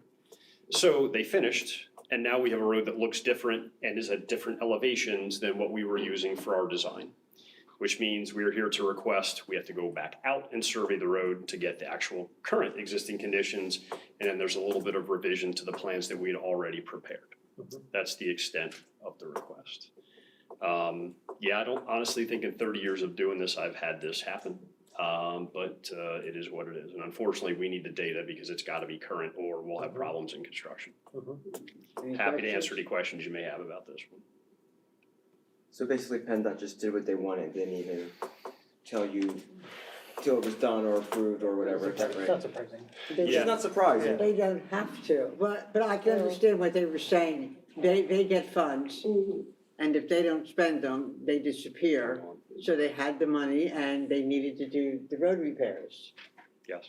I will say initially when we first started, we thought there was an outside chance, this is going back to 2019 when we were in design for early stages of the project, that there might be, we may have been doing our road work here in 21. That's not how it played out as we moved through the project. Their stuff was advanced and we're probably looking at building our road work next summer. And sometimes the plan just does not come together. Yes. Now, is this just to work on traffic patterns, or it's more like our roadway meeting that roadway, that kind of stuff, or? This specific request is for us to go out and actually resurvey what the current conditions are based on the project they just built. Okay. And then to take that data and incorporate it into some design that we had already done, try to move that process through PennDOT. Probably to the larger question is, the project that was determined through a traffic impact study long ago. There's road improvements the entire length of our frontage on Horseshoe, the intersection of Horseshoe, Mount Sidney, and Hartman Station, and then some work on Mount Sidney as well at our 2 driveways into the campus. Okay. Is there any chance, this might be a pipe dream, that what they did actually make what we have to do simpler? Maybe. I'll take that. I'd be a little cagey about A it. definite maybe, I can live with that. We are certainly looking for opportunities to utilize that, because it pains me to see taxpayer dollars spent twice on the same stuff. Absolutely. Do you see any drastic changes though between what was initially there and what is there now? I'm not gonna, obviously, They put a couple inches. but I mean, It's yes, 2 to 3 inches probably of elevation that the road sits higher. Now, that's kind of in general. There are other places where they had to adapt and kind of push and pull around the edges. Plus, they modified some of the storm sewer structures. Correct. So now those sit higher or lower. I don't think they put much new in. I think they were rebuilding a lot what was already there, but that's also kind of frustrating. It's seemingly nominal, but from a design perspective, that is the absolute first question we'll get in construction if somebody says, wait a minute, you guys are up by 2.5 inches. Right. That's the depth of a pavement course. Absolutely. but I hear you're not gonna have any issues with the trees though, that's what I'm pretty excited about that conversation, frankly. That went way better than I was expecting, yes. Okay. Yes. Are there any other questions? And this also takes a motion to authorize the design, contract with Design Environments. So moved. Second. A motion and a second. We'll start a roll call vote with Mr. Hurst. Aye. Aye. Aye. Aye. Aye.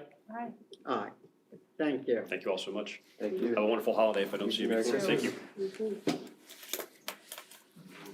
Item, section D, under, item 5 on the agenda is the appointment of an architect for renovation of the Ola Elementary School. Dr. Z, do you want to take us No, through all these? we're at, D, we put. Right down for the trainers right there. ERM. I'm sorry. That's mine also. It might have refreshed, I did. It was offline, Yeah, hit refresh. I've got a blank screen here, I yep, can't see my any whole, changes. I the had schedule that changed earlier, around. too. This one here is the PRN contract. Okay, oh, there it is. Somebody had the magic touch. For Thank the you. athletic trainers. As you remember, last month we brought forward that we need substitute trainers in case our trainers are out sick.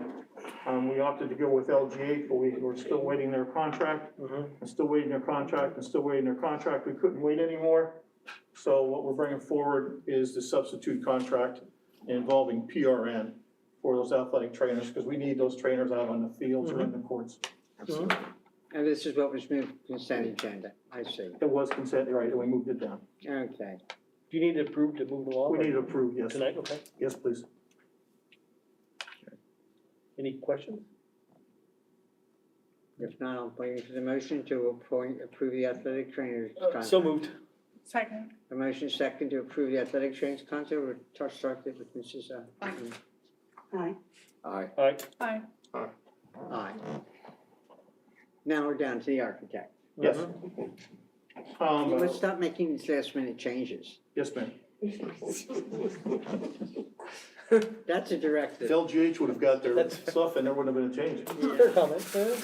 That was a gentle warning. That was, shot across the bow. Appointment for architect for the renovation of Leola. When we did the RFP for architects and we chose Murata, Maine for Brownstown and then the new middle school, we opted to go, instead of an architect of record appointed every year, we're gonna go architect per project. That's good. We're recommending that we maintain Murata, Maine for Leola. The renovations for Leola are very similar to Brownstown, so the design is very similar. It's a smooth transition, and they have done a very good job for us since we've had our meeting and moving forward. So we recommend that we maintain Murata, Maine for the Leola elementary renovation. Has some work already been done in preparation for this? Is there some work, there's some design work that's been done? That would be my main reason for approving this. I need a motion to approve them for this project. Motion to approve them for the project. Second. I have a motion and a second to approve Marietta, Maine to renovate the old elementary school. We'll start the vote with Mrs. Trowbridge. Aye. Aye. Aye. Aye. Aye, thank you. Budget. Okay, we're We're gonna, gonna have several different presenters. I'll let you walk us through each one of them. we do. We have Mr. Scott Kramer with RBC. Mr. Kramer, welcome, sir. It's nice to see you. And you have some handouts? See everybody. I do. I have fresh copies for everybody. Sure. Awesome. Yep. So for the new faces, Scott Kramer with RBC Capital Markets. We've been the district's investment banker, advisor, going back many, many years, but in particular with respect to the projects over the last 4 or 5 years. As Phyllis hands out the materials, generally we come out in November to give a state of the union, if you will, with respect to just the overall existing debt of the district. This year with a bunch of new folks coming on the board, we thought it would be good to wait until December so that we could kind of go through the primer on the existing debt and kind of bring you up to speed with respect to everything that we've been up to over the last several years, so everyone's on the same page, so as kind of a starting point. So you're gonna see a lot of numbers, so I apologize in advance. A lot of it's small, but I think for the new members, it will be very helpful to understand kind of how we've gotten to where we are. The first 2 pages of my handout speak to interest rates. As we embarked on this project, you know, interest rates were on the rise, and so we entered into a few contracts to hedge our interest rate exposure going back several years. Those 2 contracts have been terminated, but the chart you see in front of you is what's called 10-year MMD, municipal market data. It's the tax exempt equivalent of the U.S. Treasury market. It shows you the general trend of interest rates, if you will. You can see clearly going back to 2000, interest rates have continually moved lower. The box on the far right-hand portion is gonna foot to the next page, but what I would point your attention to the upper right-hand corner of that page, which is the low going back last year on the 10-year was 0.58. As we sit here today, the current read for 10-year MMD is 103. So we're about 50 basis points or 0.5% off of the bottom. So still very, very low with respect to historical interest rates. Your timing with respect to that side of the house has been, I mean, obviously, we've gone through a lot of issues that have put us at this very, very low rate environment, but you're the beneficiary of at least that side being in your favor. That blue box is blown up onto page 2, so you can see the more recent history going back to 2017. For the new members, I would point your attention to the big spike in the right quadrant of this chart. That is March, early 2020, where we saw COVID hit and what happened to the financial markets blew up. There was a period of complete disruption in not only the equity markets, but the bond market that we reside in terms of fixing interest rates for this project. You can see after that initial spike, rates moved to the all-time lows that we've been enjoying. They've moved up, as I said, slightly from the bottom, but historically speaking, at a very, very low level with respect to financing these projects. So the meat of the history lesson, if you will, is page 3. At the top of the page, this is the gross debt outstanding of the district as we sit here this evening. The existing debt service of the district is broken down into 7 different pieces. The footnotes at the bottom of the page outline some important notes about each one of those issues, what the call date is, which is the date that we can maybe look to refinance those particular issues, or the first available call date for those issues. It also lays out the average coupon, so you can see some of the interest rates on those issues. But you can see going back to 2008, there's a bank note in column 1. Column 2 is the 2018 bond issue. That was the first $10 million issue that was kind of the seed money for the projects that we're talking about. Column 3 was the first $40 million issue that we did back in 2019. That was the first larger chunk of the money that we needed for the projects. There were some other pieces related to that, the 2019A and 2019B bonds to pay the swap terminations. We delayed, and you'll see this on the millage studies, we delayed as part of COVID, and the uncertainty about the project and moving forward, what was supposed to be a series of 2020 became the series of 2021. We delayed the execution date for the interest rate swaps and things like that. So that was issued we're still in 2021 for another month. So we issued that earlier this year, and then we had a series of 2021 Bs, which were the non-Laguda school revenue bonds in column 7. The operative column for all of you around the table is the far right-hand column. In Pennsylvania, we need to have level or declining debt service in total to pass the hurdles we need to meet in Harrisburg. And so you can see, as you look down over that column, what we call your run rate for debt service in 2023 as an example is $6,156,000, and it declines slightly over the next couple of years and levels out at roughly $5.8 million and runs out through 2044. That is key to anything that we do going forward. We need to maintain level or declining debt service. And again, this is gross debt service before we factor in reimbursement that you receive, which if you want to go to the next slide, Dr. Z, that's at the top, you can see what we call net debt service outstanding. If you look at the bottom of the page, it's no longer the case, but we, over the last 30 years or so, whenever you do a project, the state, if you go through what's called the Plan Con process, you can get reimbursed for parts of the dollars spent on those projects. And you can see the reimbursable fraction, the reimbursement percentage. You only get reimbursement on the series of 2019A. It's estimated you're going to receive local effort of, your local effort there is about 82%. You're going to get 17 cents on the dollar from Harrisburg. And you can see the associated percentages. Most of them are non-reimbursable. But again, going to the far right-hand column, on a net basis, your net debt service is about $5.8 million, again, running out to 2044. So that's before we to start talking about the millage study. And this is a page that is not near and dear to my heart, but it's a page that we really have started working on going back to 2016 when we envisioned spending somewhere around $100 million for these projects. And there was a timeline that we laid out for, when you were gonna need the money.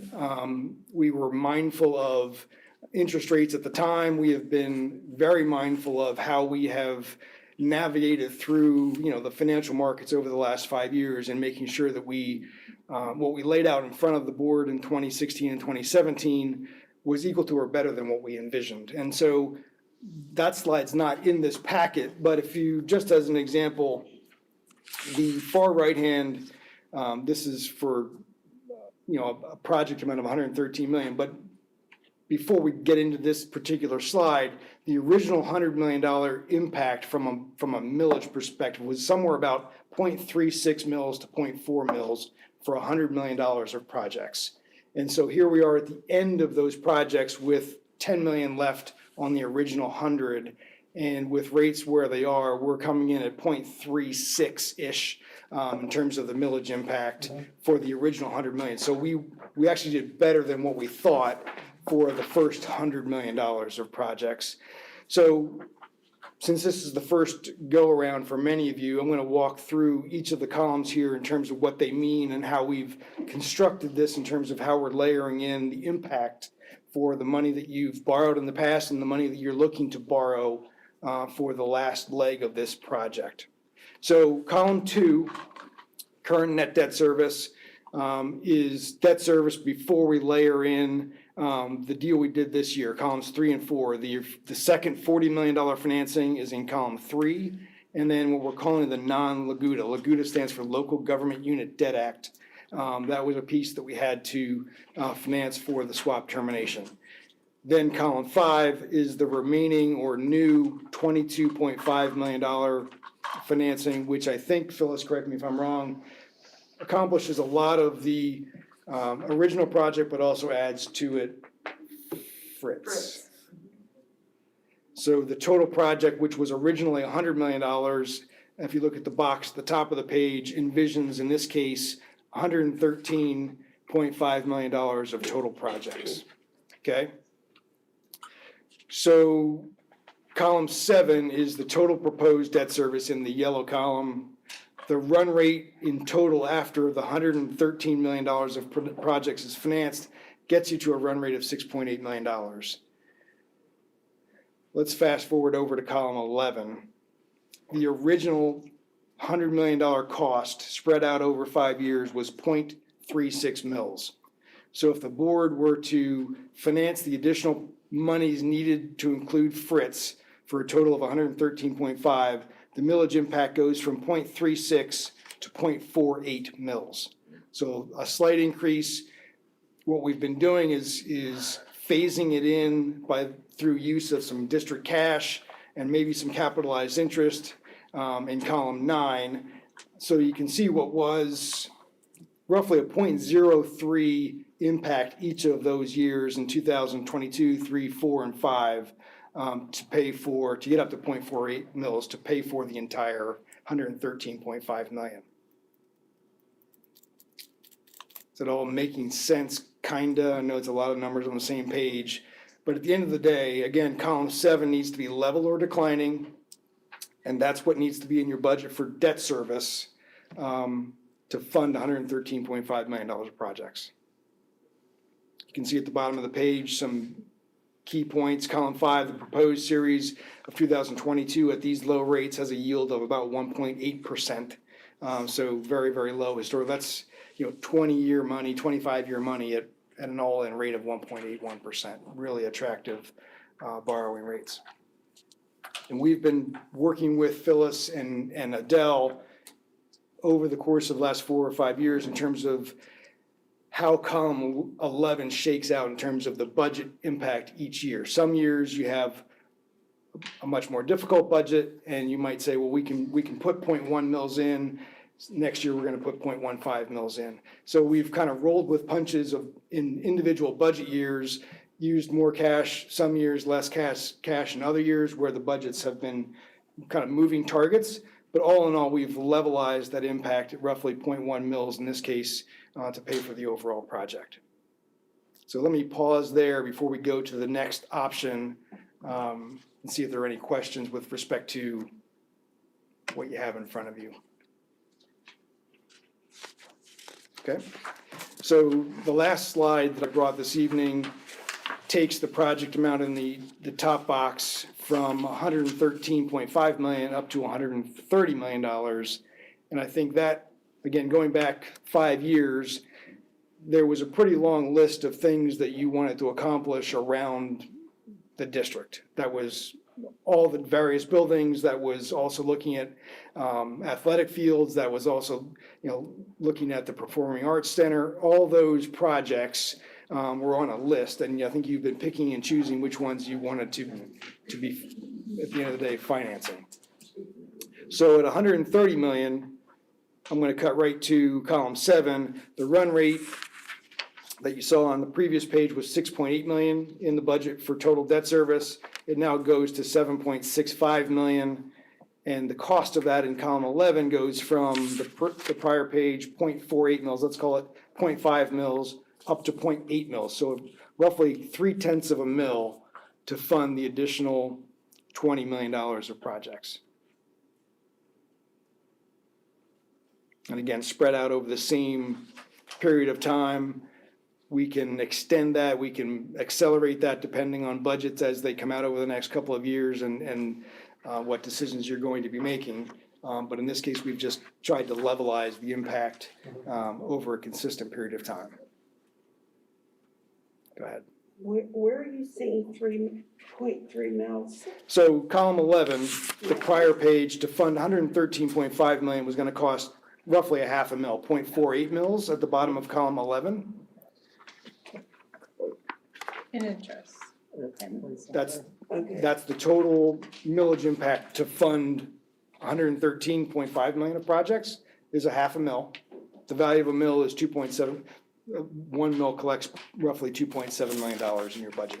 So it's a half a mil. And to go from 113.5 million in projects to funding 130 million of projects, that impact goes up 0.3 of a mil from 0.48 to 0.80, the bottom of column 11. Okay.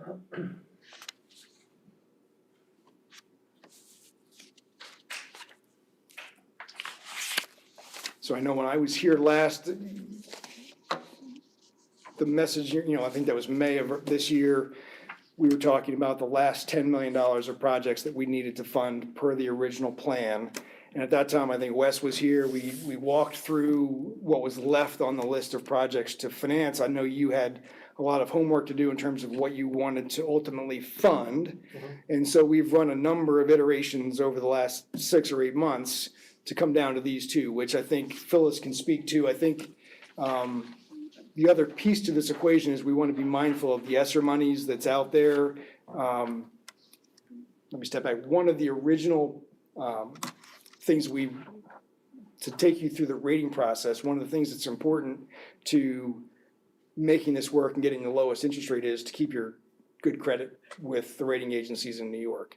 And one of the things that drives that is how much cash do you have, how much fund balance do you have, how much do you have in capital reserve, how do you manage your budget on a yearly basis. And so we wanted to take you into that project, $100 million project's a big project here, and come out on the other side with the same good credit rating that you went into it 5 years ago.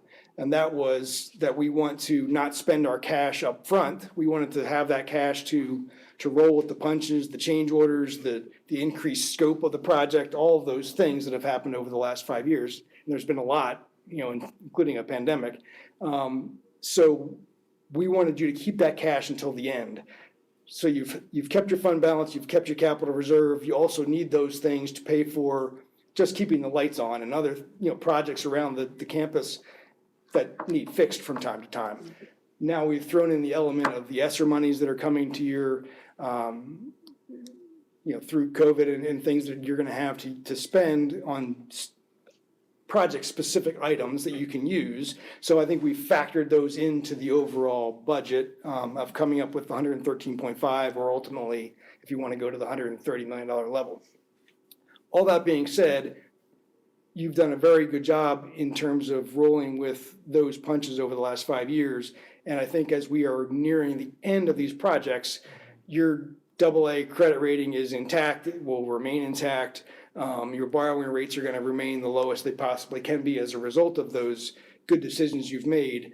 And we come here and sing those praises. It's this board and it's the last however many boards before you that have made those good decisions, good choices, very conservative budgeting that have, put you in the place where you are today. And that was, this $100 million project, there was a lot of thought that came into it even before we showed up. It was, okay, we know we have this project, our debt service is going away, we've paid off a lot of our debt. When we started this project, there was 3 or 4 years left of existing debt service. So you could not have been in a better position relative to your peers to embark on a $100 million, $130 million project.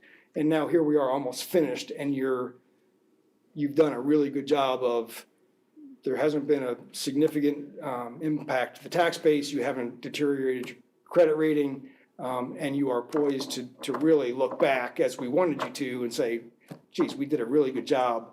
And not only thinking about it ahead of time, planning through a lot of curveballs that came your way, and here we are at the end with a lot of flexibility, with your cash still intact, and still able to make good decisions about the projects you want to finish up with. So that's a lot for the new board members to kind of digest, but I'm happy to answer any questions that you might have, I'm sure. And the big difference between the 113 and the 130 really reflects on the high school renovation. Correct. Yep. That's the last building left. Last building that wasn't touched, exactly. And our credit rating is a AA? Yes. Yep, that's Moody's. Yeah. And, that's a report that, Phyllis has, and, we've gone through that process several times in the last couple of years. For a new board member, I would urge you to read that report. It's a great report, talks a lot about how you've managed your finances. And it's not just me saying it, as a resident of the school district and someone who's been here a lot in the last 20 years, it's someone in New York who doesn't know you or I or anybody else. They scale you versus your peers and how you do your business, and that's how you get the AA rating. It speaks volumes about the Conestoga Valley. It's really good. Any questions at all? I'm sure the more you chew on this, the more you'll come up with something. As I say all the time, it's great bedtime reading. There's a lot of numbers in it. You'll go to sleep quickly for sure. You know what, it is, it's a big number, But when you look back, we kicked the can down the road a lot of years for things that needed just to happen. And we can only go to Ken, wave your hand. He's Mr. Facilities, Mr. Fix It. When you have teachers that are using scissors to turn heating, and when we think it's gonna be cold, so we're gonna turn the heat off now and turn off the AC, et cetera. We just didn't have a lot of flexibility. We had the mold issue in Smoketown. We had the elementary schools that were busting out, so we needed to do that. And when we spoke about it, we realized that money will never be this cheap again, ever, from an interest rate perspective. I think when we built the middle school, Phyllis gave me some leeway, 10% was the interest, what was it, 7, 8? What was it? Don't know. Here when we built the middle school. It was up there. Now we're at 2%, almost free money, et cetera. So then we put our heads together, and we did say no to some things. So it wasn't just carte blanche, here's our wish list, et cetera. Let's build it. And we had a lot of politicalness out there. Some people want us to build a pool, okay? Some people want us to build a performing arts center, that in the thing type of thing. And so we did have to say no to quite a few things. And I think we said yes to the right things, to the important things. But not only that, but from a facilities and from an infrastructure standpoint, how do we get these kids to the next 50 years? We put in good quality systems that are gonna last. And it wasn't just, give me the cheapest thing out there, give me the cheapest windows, give me the cheapest HVAC, et cetera. We really spent our time and spec'd it out and put good quality systems in place that could be maintained for decades to come. Well said, Mike. Thank you. Didn't want to leave you out there hanging. No, it's great. Yeah. Obviously, we have some future decisions to make. So this is just sort of the step one. Thank you. You're very welcome. It's good to Thanks, see sir. everyone. Happy holidays to everybody. You too. You too. Mrs. Fletcher? Phyllis is gonna, yep, for community and economic factors.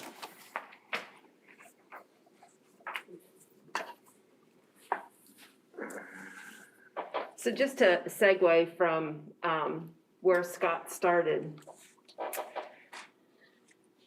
Once we get sort of into the board retreat, we'll kind of go back through, there's a budget calendar that we follow each year. And we have certain times throughout the year where we deal with different topics. And so because debt is such a large portion of our budget, and we've had this master facilities plan that we've been talking about for the last 5 years, we have Scott scheduled to be here normally in the November timeframe. It's sort of a good kind of kickoff to really start diving into the budget process. And as he said, if we go to the 113 million pending that we're allowed by the state to use the ESSER funds as we've applied to use them, which would be using some of them for some of those HVAC repairs at the 2 buildings that are going to be under construction next. That will really leave us with district office, service center, and the high school left to do. So we will have touched, build a brand new middle school, touch the existing middle school, Brownstown, Fritz, Leola, and really be in a good spot where those buildings are going to be able to last for years and years to come as we pay off the mortgage. We call debt the mortgage on the property that we have. So next piece then on the budget calendar is we sort of kick off here with a little presentation that my predecessor started called Community and Economic Factors. And it's a little bit long because just of the timing of some things, so I'm not gonna go through every single slide in detail.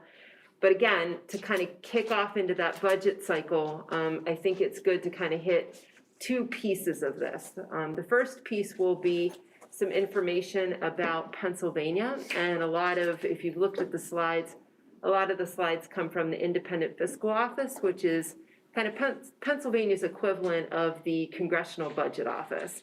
Independent group, and they do a lot of analytics on different factors of economy in Pennsylvania, as well as demographic changes. And so they do a release typically in the November timeframe that does a 5-year projection. So it's a nice snapshot.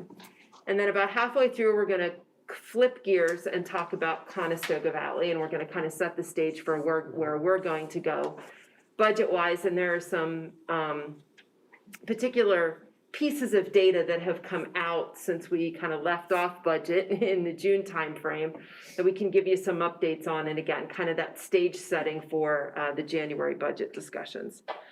So as Dr. Z has the first demographic slide up there, and again, I'm not gonna read all this to you, but I think the important parts here are, as we look at what's happening in the economy post-COVID, is that one of 2 things is gonna have to happen for our job growth to really kick off and continue to show improvement on the backside of the pandemic.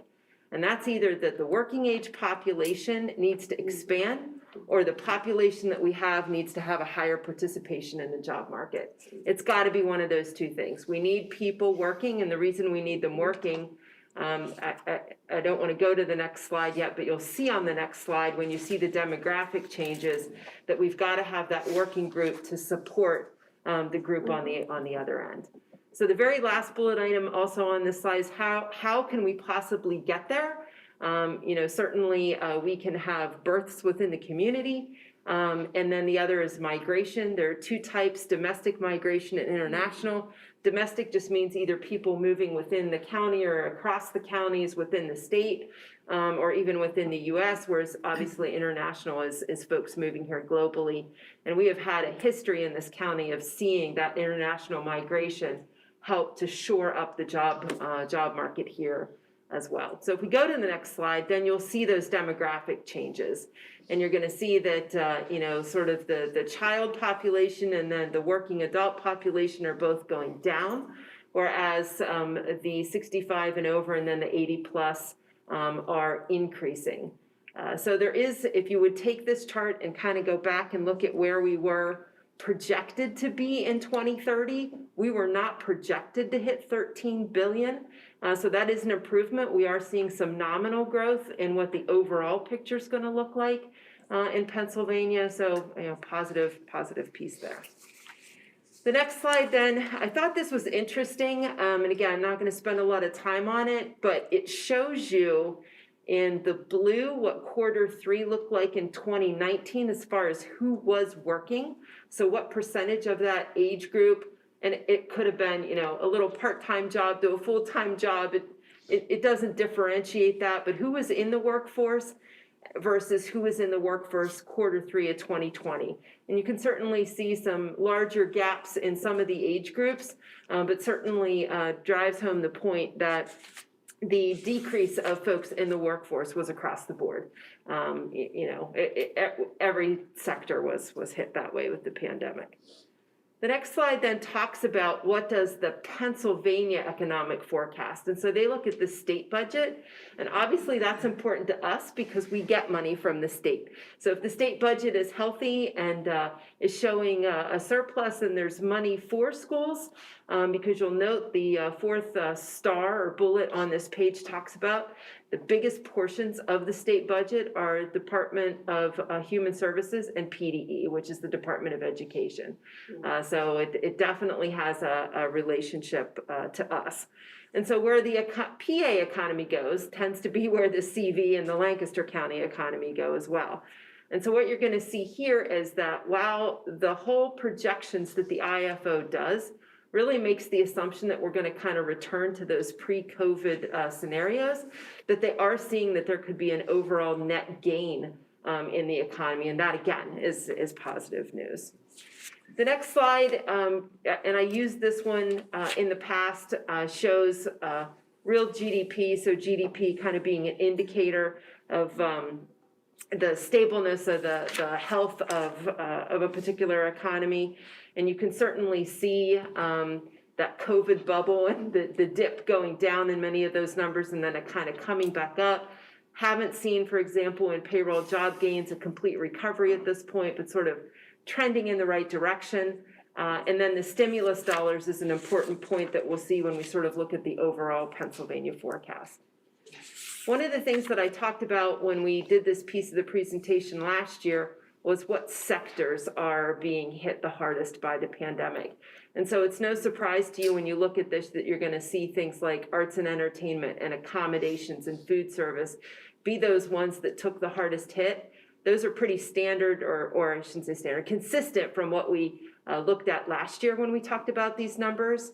Retail wholesale trade was another one that was really hit hard last year. That one has seen a bunch of recovery in the last 12 months.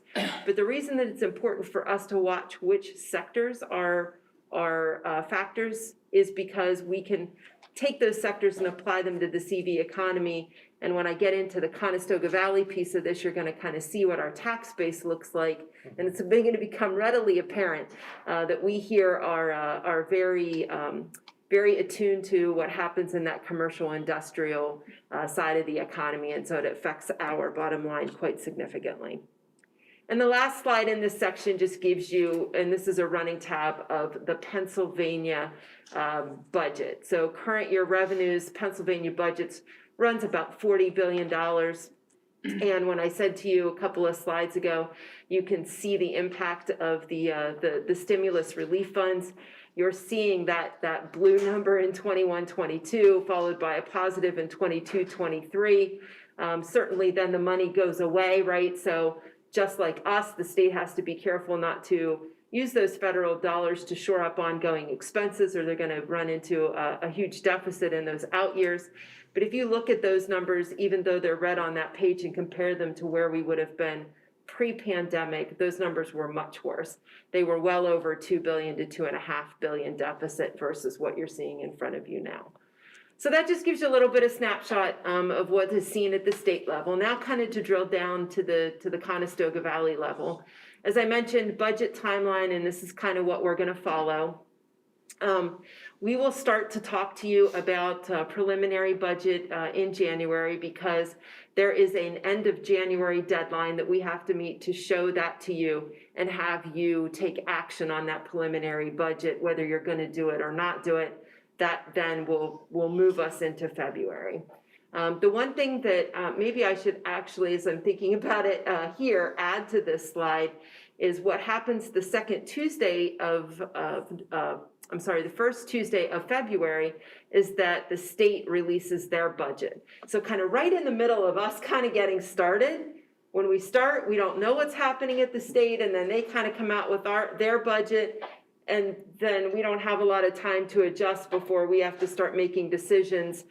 So that it gets a little yucky there in February, but certainly by the time we get to May, and we'll do a lot of work in between February and May, coming back to you with staffing and some other items, then we'll be set to have our budget approved by the end of June. I used June 20th because that's our last board meeting in June.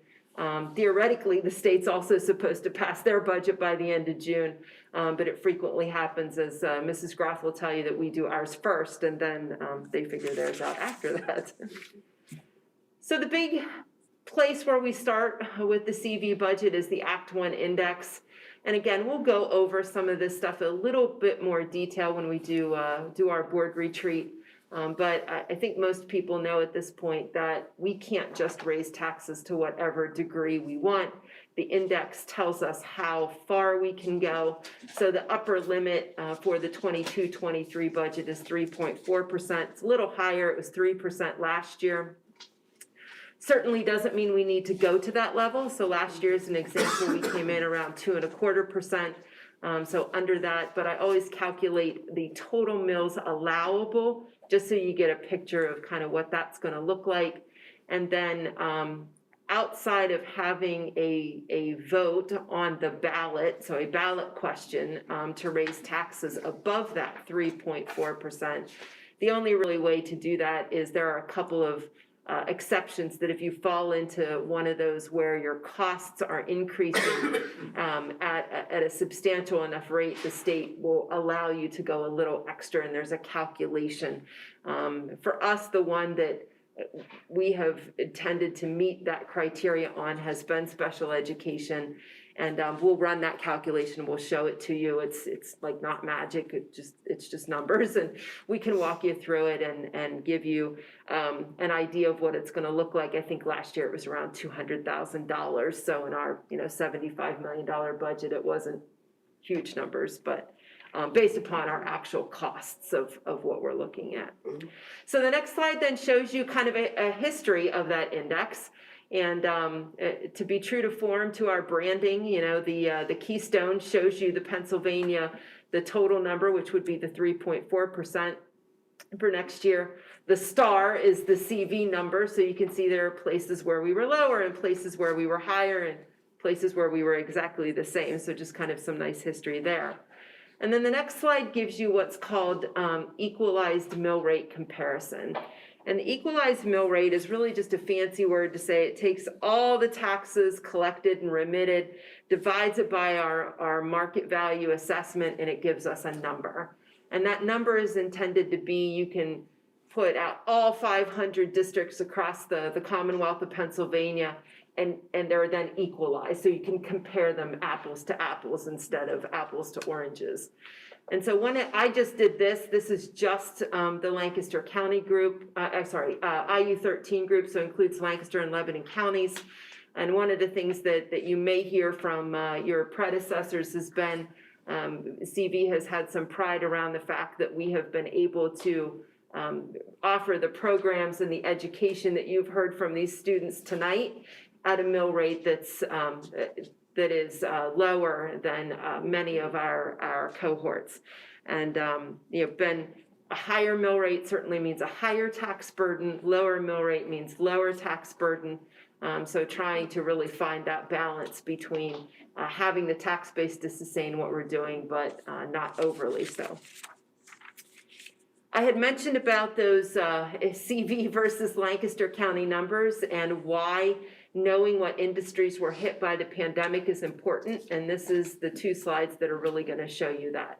So across Lancaster County, if you look at the schools, and this comes out of a land use report we get out of the county assessment office, it will show you that most of the tax base of those school districts is heavily weighted against the residential. So what I mean by that is when you look at the tax base of those school districts, residential homeowners and residential taxpayers are shoring up that budget.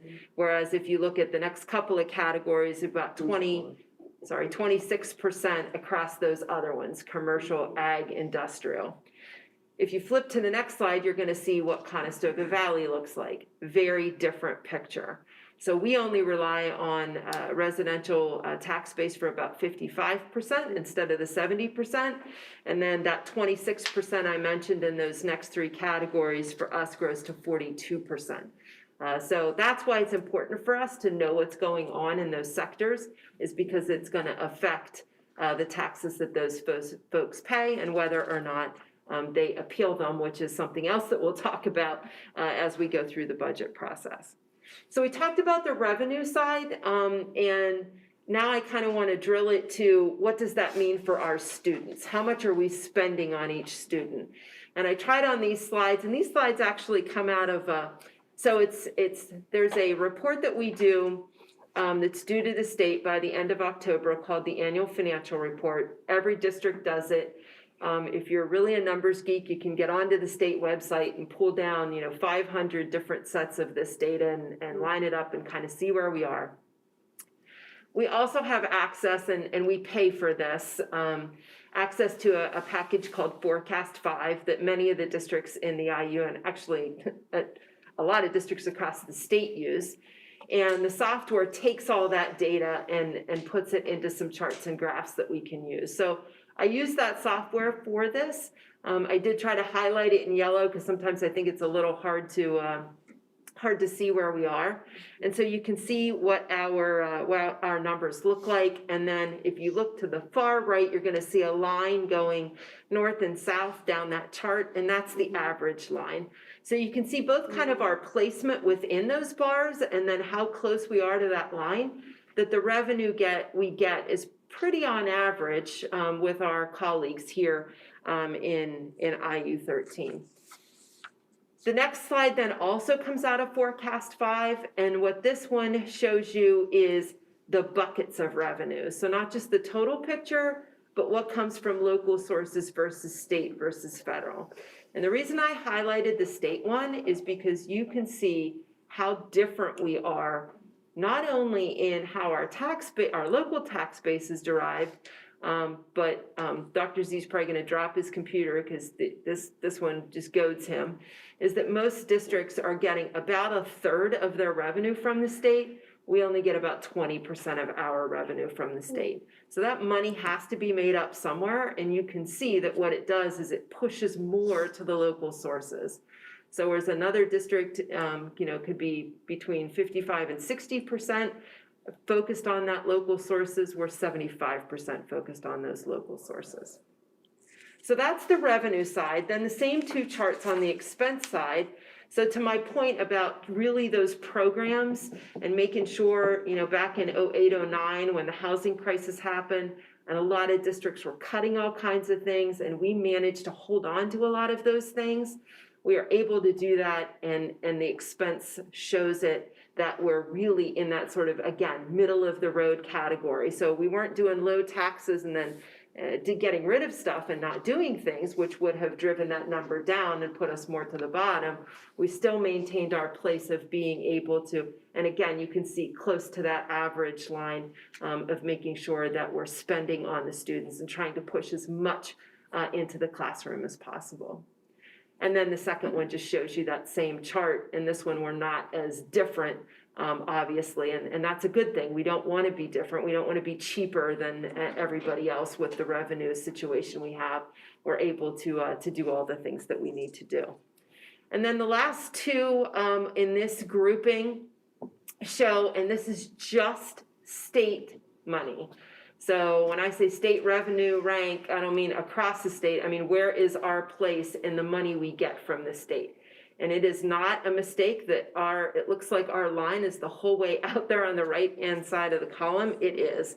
We are ranked 489th, and I just checked the 2019 numbers, and we did not move a rank from the previous numbers that I showed you. So 489 the previous year, 489 for the most current year out of 500 districts. So it just shows you. And that's an improvement. Well, correct. We were Yeah. 499 at just one a few point. years ago. Yes, ma'am, we were. So we've moved 10 spaces. And that's actually been since they started putting money through the formula. When they went to the new basic education funding formula and started flowing the new money through the formula, it moved us out of our 499 up 10 spots. So yes, absolutely. And then if we go to the very last two, I'd like to go one more, please, Dr. Z. So I like to do this one. This is called the cost of a CV education, because we get a lot of questions about, why am I still paying my taxes when I don't have kids in the system?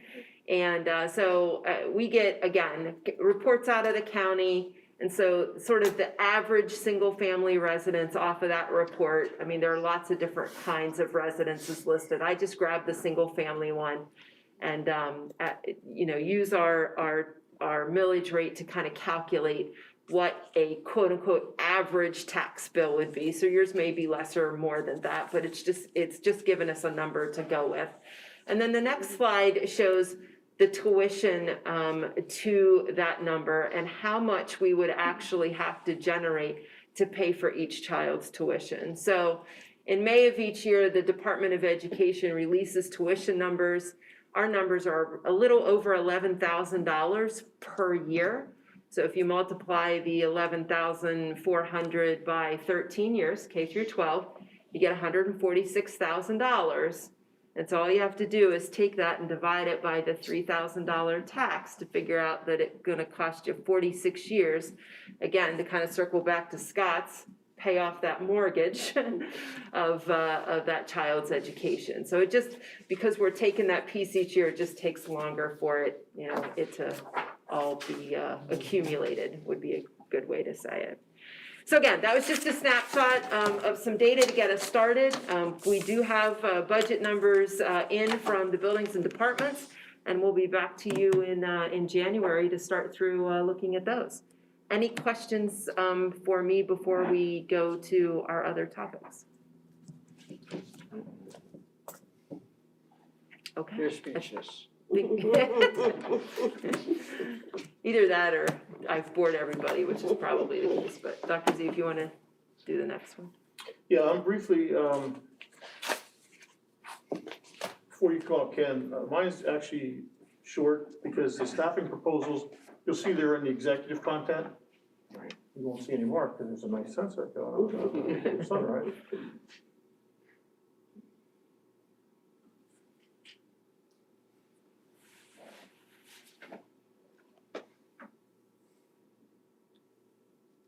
There we go. There we go. In executive content, you'll see staffing proposals. These are our very first blush. We reached out to building principals, to different departments and said, if you could have everything you wanted, what would they be? And so these are what we look at it first, because out of that, we pare it down. This includes the new middle school.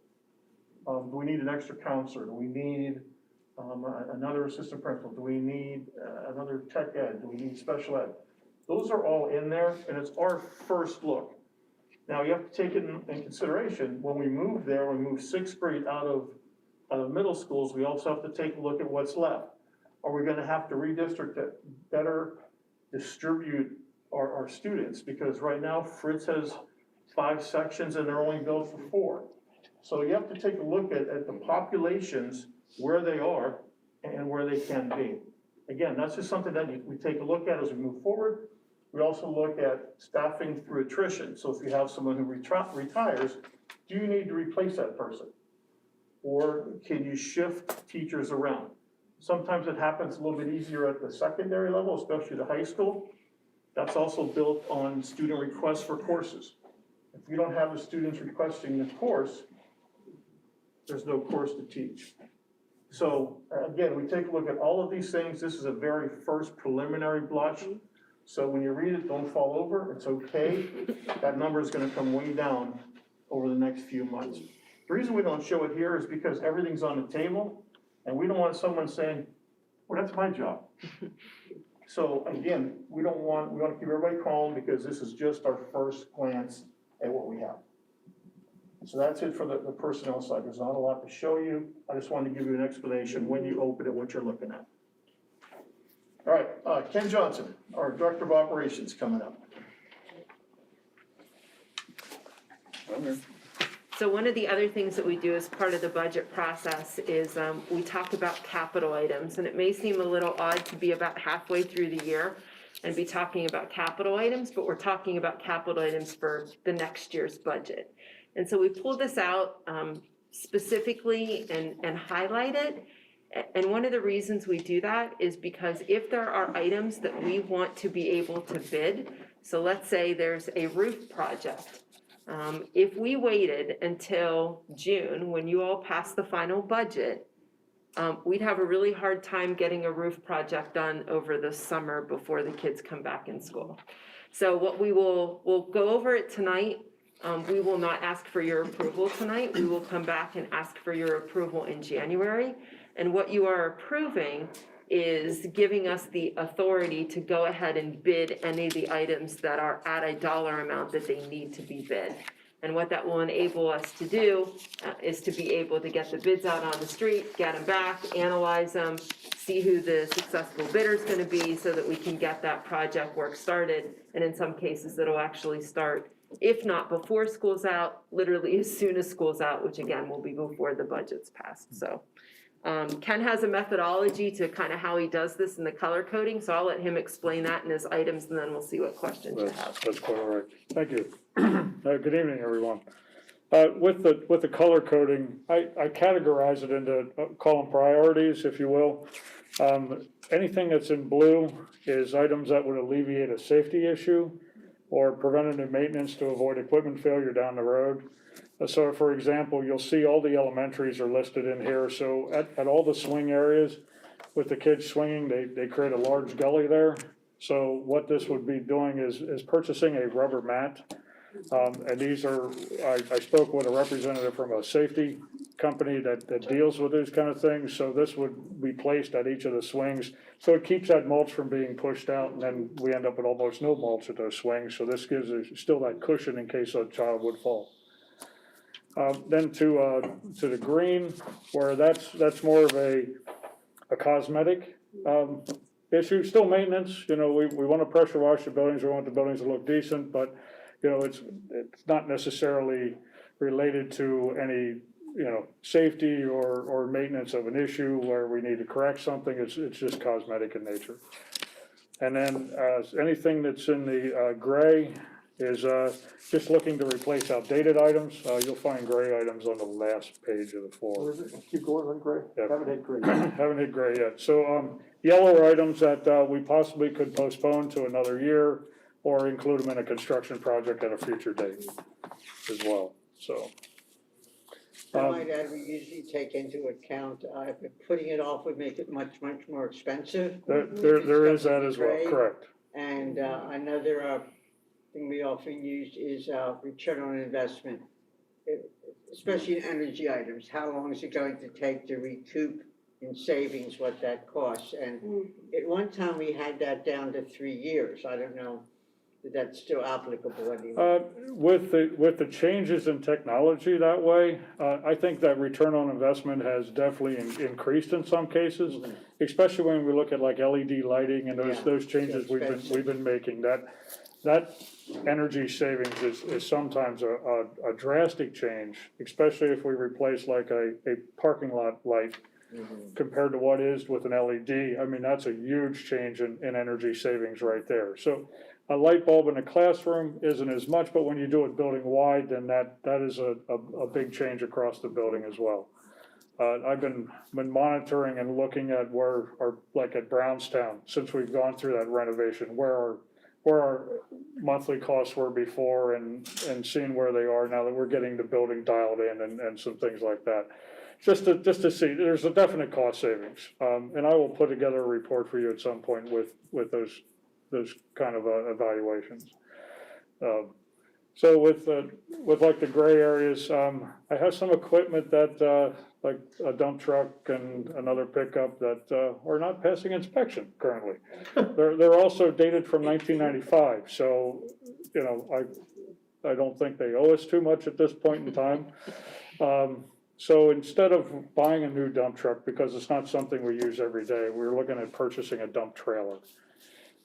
So that would be something that we could use, the grounds guys could use it, we could use it in multiple ways to haul things, move things, and take a load of material up to the, you know, the dump site up in Upper Laycock, or just get rid of tree limbs, those kind of things. Power brooms, I have some snow blowers that date back to 1972 that we're still utilizing. They still work, but, you know, they're more a collector's item now, I think, than they are a viable piece. But with the Brownstown project, we purchased a power broom. It looks sort of like a snow blower, but it has a large broom on the front. It's a rotating broom. It does a phenomenal job with clearing the snow. And it's actually been allowing us not to have to put down as much ice melt product, because it gets down and really cleans it off. So looking at purchasing some of those for our other buildings to utilize.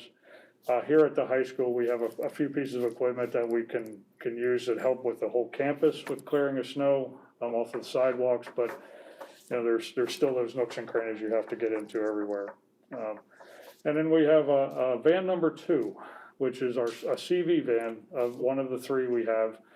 Currently, it has over 205,000 miles on it, and it's chugging away, so we'll just knock on simulated wood here. The other big number that you saw on the list is the related to the track. There we go. The running track was last renovated in 2001. So we've gotten 20 years out of that surface. A portion of that surface was replaced in 2014 when we did the turf field. And then we had an area that was replaced the following year when we had a sinkhole show up in the track area. But it's only really the first inside lane that was replaced, and that had to be replaced because when they replaced the drain around the field with the turf, it started undermining that first lane. So that had to be completely rebuilt as part of that project. And so we have a partially new, or 2014 lane, and then we have a 2001 remaining area. So what this does is it completely recoats everything, puts a brand new surface over top of everything. Now it's a pretty substantial cost, but when I talked to the consultant about it, he also looked at it, evaluated it as if we tore the whole thing down and completely rebuilt it back up from the asphalt, it would be over twice that cost. So this is a much more economical cost that will still get us another 20 years out of that surface. Other things we have in there, I have a greenhouse that's still up on the roof of the high school. When we get certain rains, it tends to leak. We've tried several different options, and beyond tearing it completely off, which would be much more expensive because it would expose a door, it would expose a wall that was not meant to be an outside wall. It opens up a larger can of worms there than we really want to get into. And this would maintain that space to keep it usable for the science room that is accessible to it. We also are looking at installing some metal wall panels over the student lobby. Student lobby is part of a building that was added onto and some modifications made, so there's some odd structure going on above it. And although we replaced the roof over that area, we're still getting water infiltrating on a certain driving range, just depending upon the way the wind's blowing. So we've determined it's actually coming through the masonry itself, actually not the brick, but more the grout that's there. So installing metal wall panels over that would seal that up and eliminate that and then the other large item would be the the Drive It or IFAS. It's a exterior insulation finish system. If you look at it, it looks like stucco to most people. It's actually a component system where there's rigid insulation and then there's a skim coat over it and then the multiple layers. We have it over quite a few of our buildings in the district. There's a good bit of it at the middle school. Leola has quite a bit. It was done when they did a window infill project, especially here at the high school or Leola. If you look back to the high school, it would have been a strip window that would have been from one end of the building to the other. So there would have been a lot of glass looking into that building. So when the energy crunch hit back in the, 80s and things, the idea was like, let's get rid of all those and just put smaller windows in. And then an economical way to do it was to use this IFAS or Drive It system to fill that in. So you got an insulating value out of it. But we started last year going through, I took some areas at the middle school that were in need of repair. And we got those recoated and redone. So looking at, long range plan, we're gonna segment out areas of the high school and work our way around the building there to do the same thing. So this keeps the system in good repair. So you see some cracks showing up. It's also something that we found at Leola years ago that the woodpeckers would come in and make the holes, and then the starlings move in afterwards. So it's a nice cooperative thing going on there in nature. So, but then they burrow, so they make some trails inside. So you kind of lose the insulating value out of that. And sometimes it gets used as a target for balls, lacrosse, baseball, softball, whatever. So you get nice little indentations and things.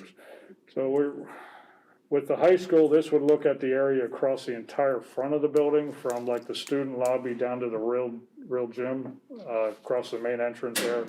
And then there's a section that goes up off the roof and goes down along the left side of the real gym. So this would recoat that and take care of any issues we have going on there currently. Okay. Yeah. Any other questions? I have one, just a concern out. I'm assuming it would go on capital projects, door locks for every door for intruders. I mean, it's a big safety issue that we're looking at nationwide. I don't know what we currently have, but it's something we definitely need to look at and invest in. Understood. And actually, Phyllis and I were discussing this and looking at it, possibly Just last utilizing week. some grant funds. We were looking at this last week. We're looking at a specific product. I'm actually pulling together pricing on what that product is. I want to see if there's any other alternatives out there. I want to also reach out to my cohorts in the Lancaster-Lebanon area just to see what their opinion is of it if they have that product. I just don't want to go buying something that's. Right, and I was thinking maybe we could have a safety expert come in, go through the schools, evaluate where our weaknesses are, especially since middle school's not done. We can still go in and change things, and like the Leola renovation, we can go in and do this stuff instead of trying to retrofit something. And just to clarify, all the lock sets that are in the high school in most of our buildings are, I'll call them intruder lock sets. They can be locked from the interior. You do not have to go out into the hallway to lock themselves into the room. So I believe what you're talking about is more of a barricade type Yes. piece, not Shut down, necessarily a lock. Shoot Yeah. off a lock. Understood. Yeah.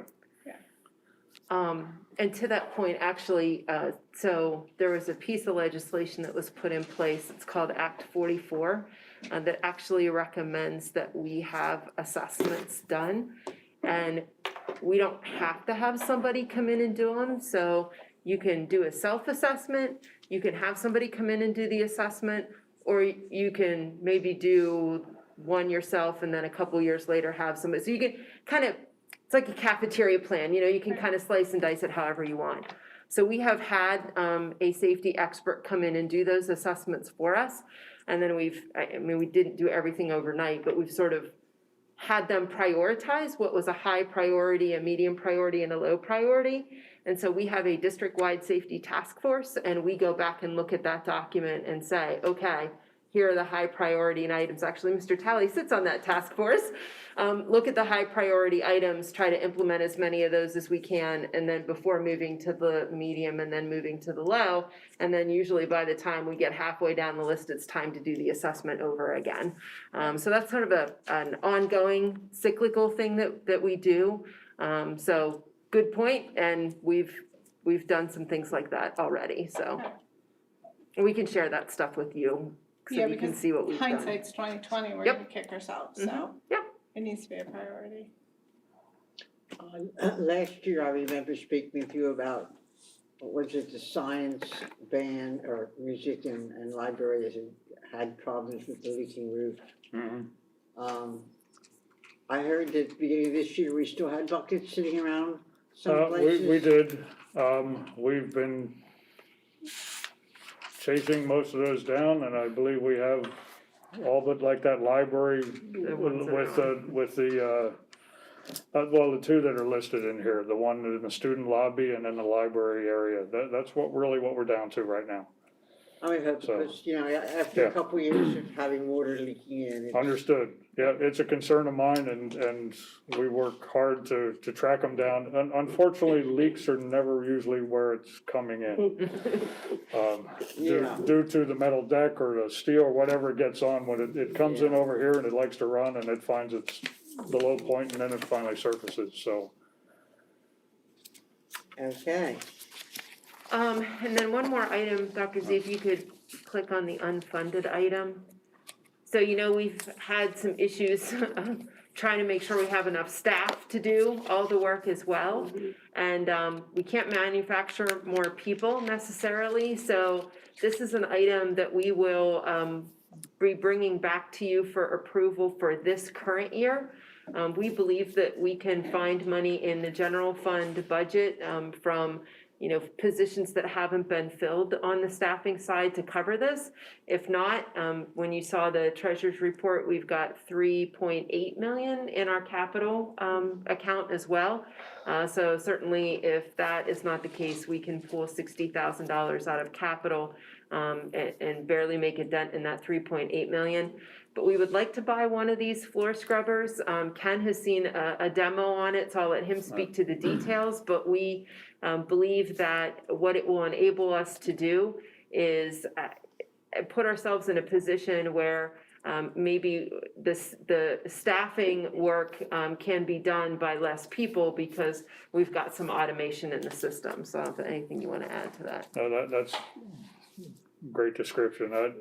This is really a ride-on floor machine has the autonomous feature to it. So there's a little bit of programming goes into it when you first purchase it. There's a lot of training comes along with it, so we're not going flying into this blind. We just don't buy it and then they walk away. There's a lot of support goes along. It's always talking through a cellular service. So if it needs its water changed, or if it ran into an obstruction, or it stopped for some reason, or somebody hit the button on it to stop it, it's sending a message back to someone to say, hey, you need to come find me and fix what's going on. But we actually I had gone to see it demonstrated. We actually had it brought here to the high school and had it demonstrated a few weeks ago. You can do it, take it into a large area, you can do it in a corridor as well, and you can set it up. It has almost infinite number of programs, so it has like a card that you could mount on the wall to say that, okay, going into this area, I line it up with that, it sees the card, and then you tell it, okay, we want to do this in this area, and then it hit the start button and off it goes. If it sees an obstruction, or if you stand in front of it, or a kid would run in front of it, it'll actually stop. If it gets to a doorway, it beeps its horn and then proceeds slower and then continues on. So I think its top speed is, when it's running in an autonomous mode, is less than 3 miles an hour. But to have somebody go take that to an area, be able to do, and with the high school, we have a large amount of corridor space. So somebody can take that, get it started in the corridors, they can go off and start working in classrooms, collecting trash, mopping floors, doing, wiping down tables, those type of things, while that's out there taking care of the hallways. So it's a way for us to help with the staffing situation we've been having, and, you know, the high school is the largest building we have, and it has largest amount of spaces, whether it be corridors or the gymnasium, cafeteria, those type of things. And it's a building that really doesn't sleep, so there's always activity there. Any questions for us? I would love to see a picture, Okay. 'cause I'm envisioning Marty at Giant. Yeah. This does not look like Marty. Yeah. Does not look like Marty? Does not look like Marty, no. I don't really know what Marty does at Giant. Okay. Yeah, he does. No, he just tells them there's something. Gets your way, that's all. Yeah, no, this, you know, somebody still needs to fill it up with the water and the fluid and the cleaning agent and change a pad on it, but it's meant to, you know, once you get in the area, it's meant to go off and do its thing, so. Okay, thank you. All right, we'll turn it over to Joshua then. Mr. Appleby, you've been waiting patiently. Good evening, board. For those of you, well, actually, I've met everybody, so hi, Josh Appleby, IT Director, good to see you all again. I have 12 slides, there are a lot of numbers, but there's only one with dollar signs, so unlike Phyllis and everybody's presentations, mine are more statistics and values that I think you'll find interesting. So, just some ideas about what we've done over the last year in 2021. We implemented phase 2, which I'll get to a little bit, which was about 1,320 new iPads that was handed out to every student from 5th through 8th grades. With that, we also did the second piece of our content filtering system, which was securely, and we actually sent out a notification to parents that they are able to now sign up, see reports on what their students are doing, and when the devices are at home, they can actually control additional content. They can turn YouTube off, things like that, if they sign up and just connect the app to their student's device. And all that information is pulled from Sapphire, so it's a pretty easy solution that parents can just get connected there as well. And then something I'm particularly thankful that the district allowed us to do is we implemented a new help desk ticketing system. It's actually called Incident IQ. If you were asked to put a ticket in before Incident IQ, it'd take you 2.5 minutes because there was all the information you needed to fill in, barcodes, contact number, what building you were in, it was all this stuff. The Incident IQ, you can usually do it in about 32 seconds. So big time saver, specifically for our teachers and staff. You go in, the information's already populated for inventory.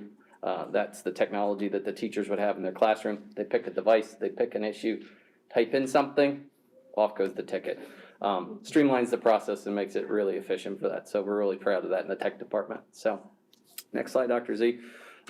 So what we are also working on doing, I'll just say supply issues. They showed up 3 weeks ago and we're working to schedule them, but we were going to be putting in 13 interactive displays. So in the past, many of you board members would have seen projectors, but we're transitioning from projection technology to interactive display technology. That's the really big displays that you've seen. I've had them at a couple board meetings. And so this year we had 6 for Fritz, 6 for Leola, and 1 for Smoketown. Comments about specifically Leola, because we do know that it's coming up for renovation.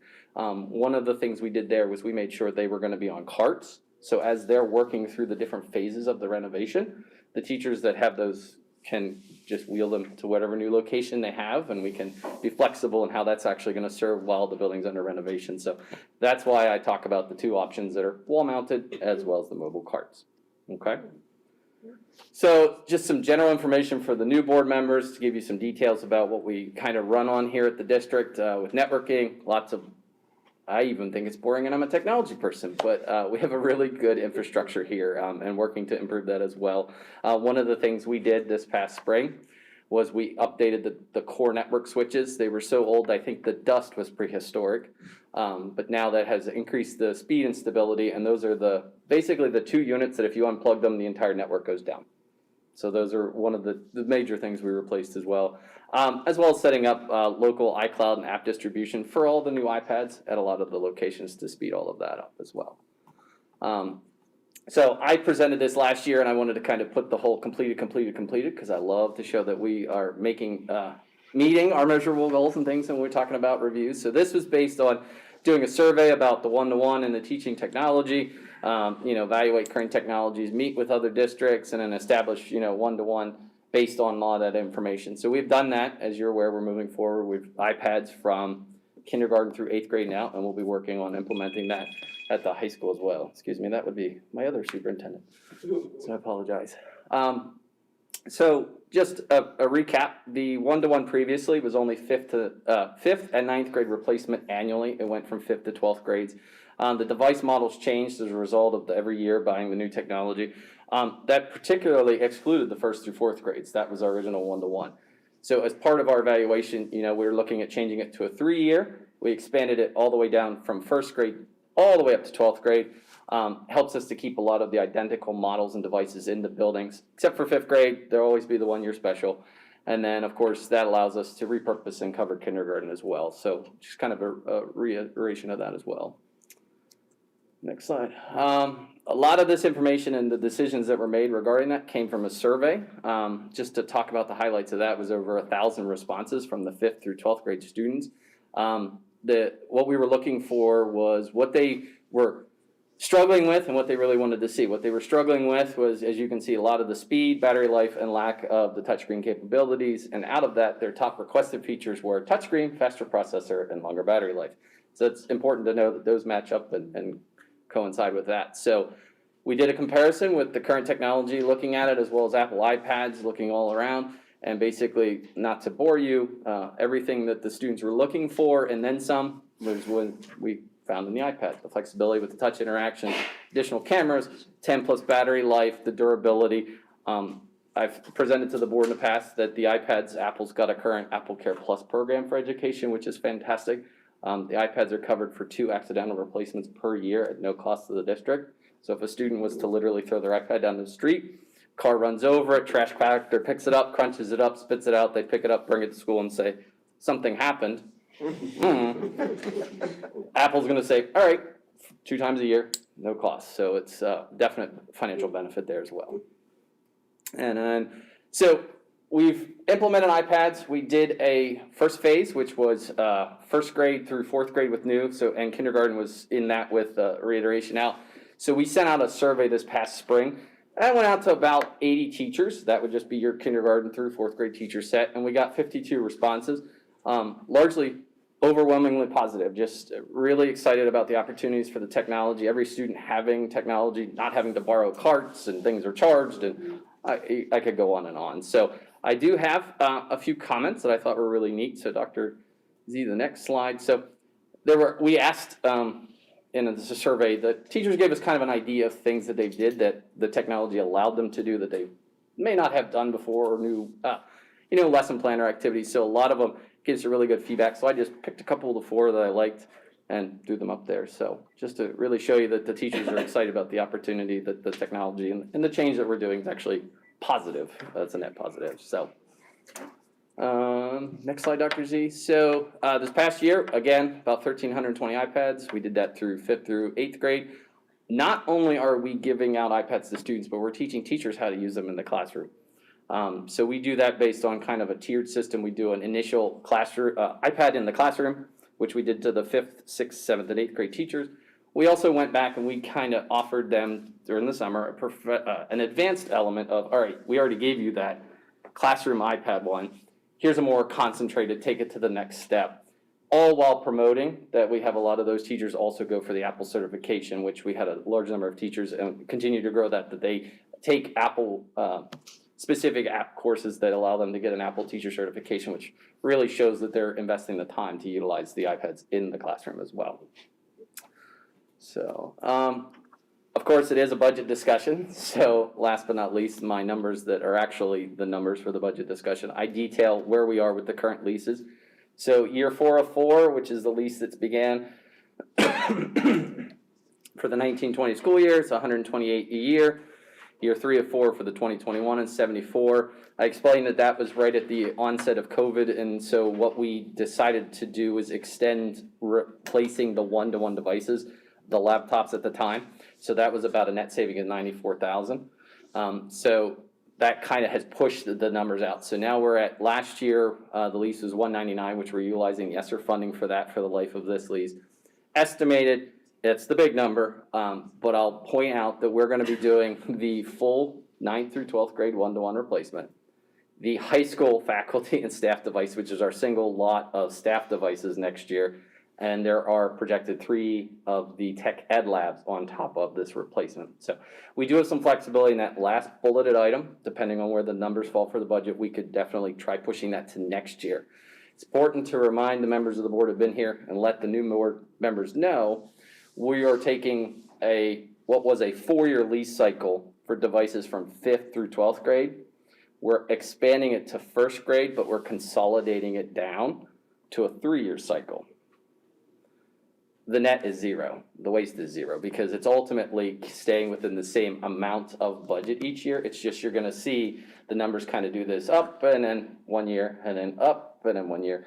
And eventually will work as it does, maybe shift the building around to balance that out over the course of the 4-year cycle. But the overall amount, the district has about $2.1 million in technology assets that stays consistent, even though the lease year changes are different, so. All right, that's it. Any questions? Okay. We're known. Thank you for your time. Thanks, John. Yes, sir. Okay, back to more self-awareness. Appointment of board liaison assignments. A couple of you have gotten in touch with me, and I appreciate that. Specifically, Mr. Hirsch has agreed to take the CTC. So, for that, he gets a round of applause for me, that's for sure. He's also interested in a construction team, if I'm correct. I still need 2 people there. And the Drug and Alcohol Task Force. Diana has agreed to take the District Student Wellness Committee. And that's it. So, I still have open the Buckskin Alliance. Hopefully that presentation encouraged someone to do that. A couple more people on the construction team. Corporate sponsorship, business roundtable, district communication plan. Didn't someone say they would be the alternate for the IU? That was me. Oh, okay, you're right.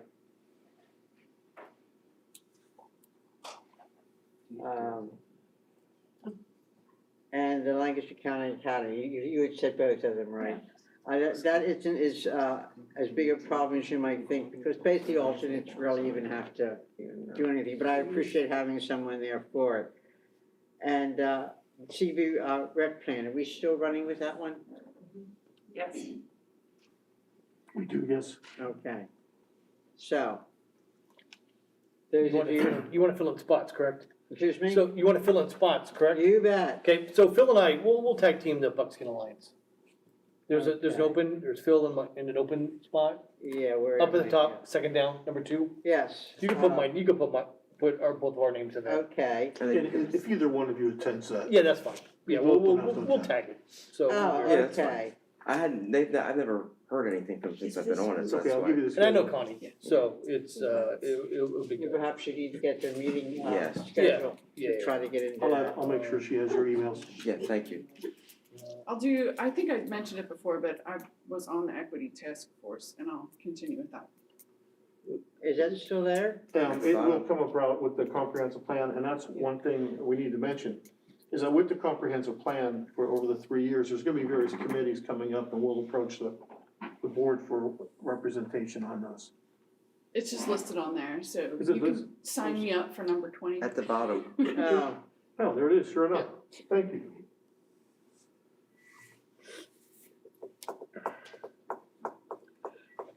And we're also gonna have 2 new board members also, Right. so we can fill, Right. give them the, yeah, I'm not here. what is that one that was like paint drying? Paint dry, Mike. We'll figure it out. So, safety, I'm okay to give that one up if someone else has a strong interest in Give me a district number, I safety. keep trying. That is number 9. 9. Diana, do you want that? I'm debating, it's Well, up to you, it's up to you.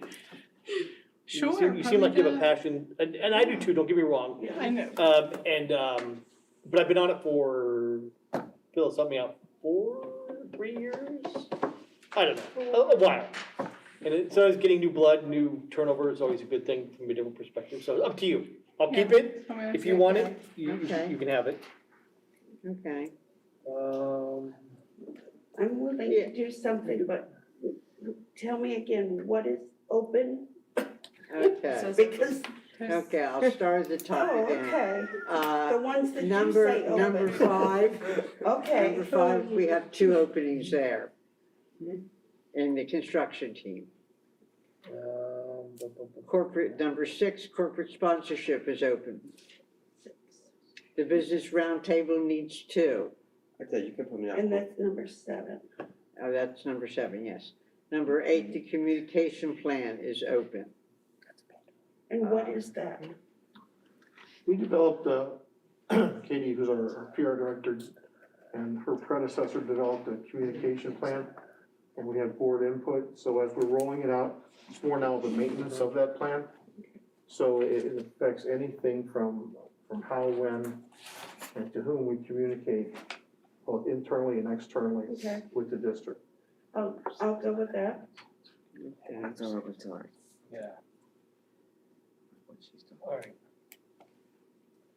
I did put me on 6 then as well with Mr. Talley. Okay.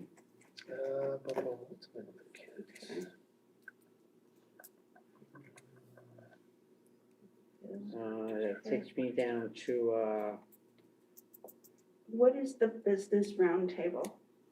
What that's gonna be is, it's a group of local businesses that we meet with. Mel Upton, who is our new career readiness administrator. She is starting that, so it's really looking at internships, externships, mutually beneficial relationships between the district and businesses. I would like that, yes. Okay, and if we get more information on that, we'll keep you informed.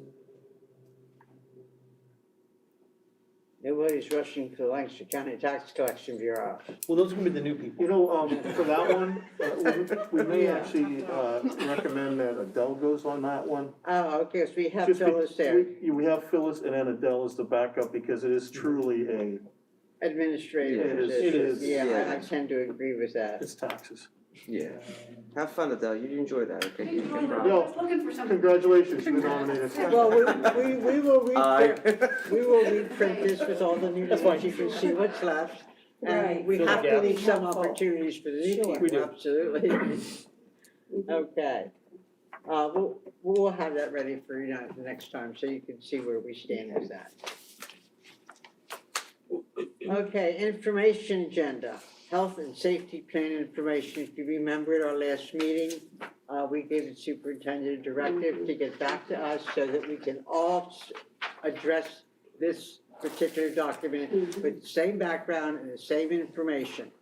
And he's put that together. We will extend that again into the first week of January, where whatever, once we all are familiar with what has happened and where we are now, what the legal ramifications are, what we may and may not do going forward. And then the second week in January, at that meeting, we will have come to the 6-month required review, where we can review or amend or change. And that'll be in January, correct? That'll be in January, the 18th, that vote will be the second meeting, and that will probably be the most open discussion, okay? The rest are going to be information to make sure everybody is playing with the same playbook, Yes, ma'am. okay? Yes, ma'am. So, Dr. Z, it's all You bet. yours. And this is, for the most of it, it's a re-presentation of what we did back in July. There are some added slides here and there, but for the most part, this is what was shared with the board in July. The reopening plans, we had a phased reopening plan in July of 2020. So when we got the phone call in March, we were scrambling, and when we had to go home of March of 2020. And we went to an online format to finish out the school year. Over that summer, then we had to, per PDE directive, create a reopening health and safety plan. So we did that. We also had to do the same thing for athletics. What it dealt with was face coverings, cleaning, social distancing, contact tracing, quarantining.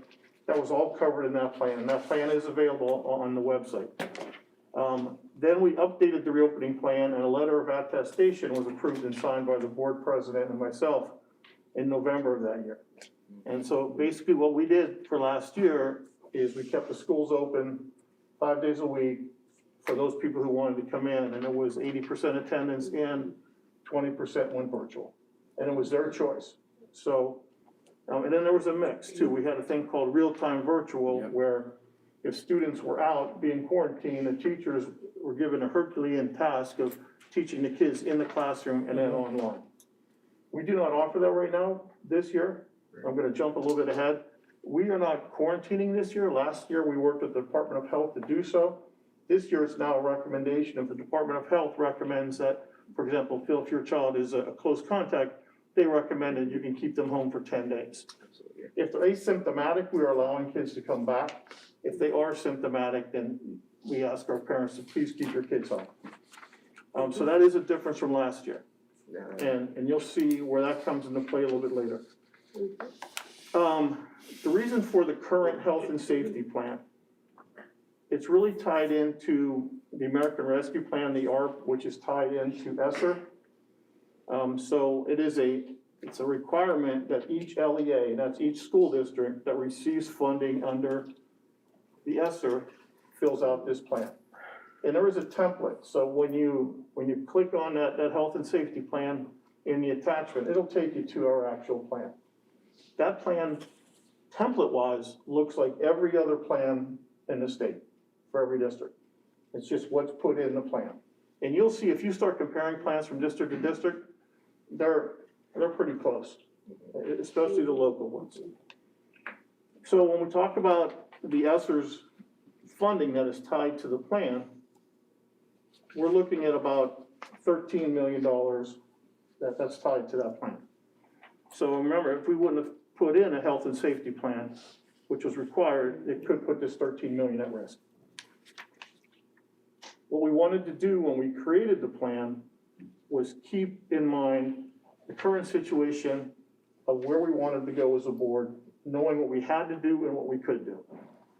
So as we looked at where we were back in July of this year, we had, on average, this is stats in Lancaster County, we had 25 cases back then. We had, our incident rate per 100,000 was 4.6. Now, as of December 6th, so that's last week when I finished this presentation, you can see the numbers have grown drastically. That's where we were and where we are.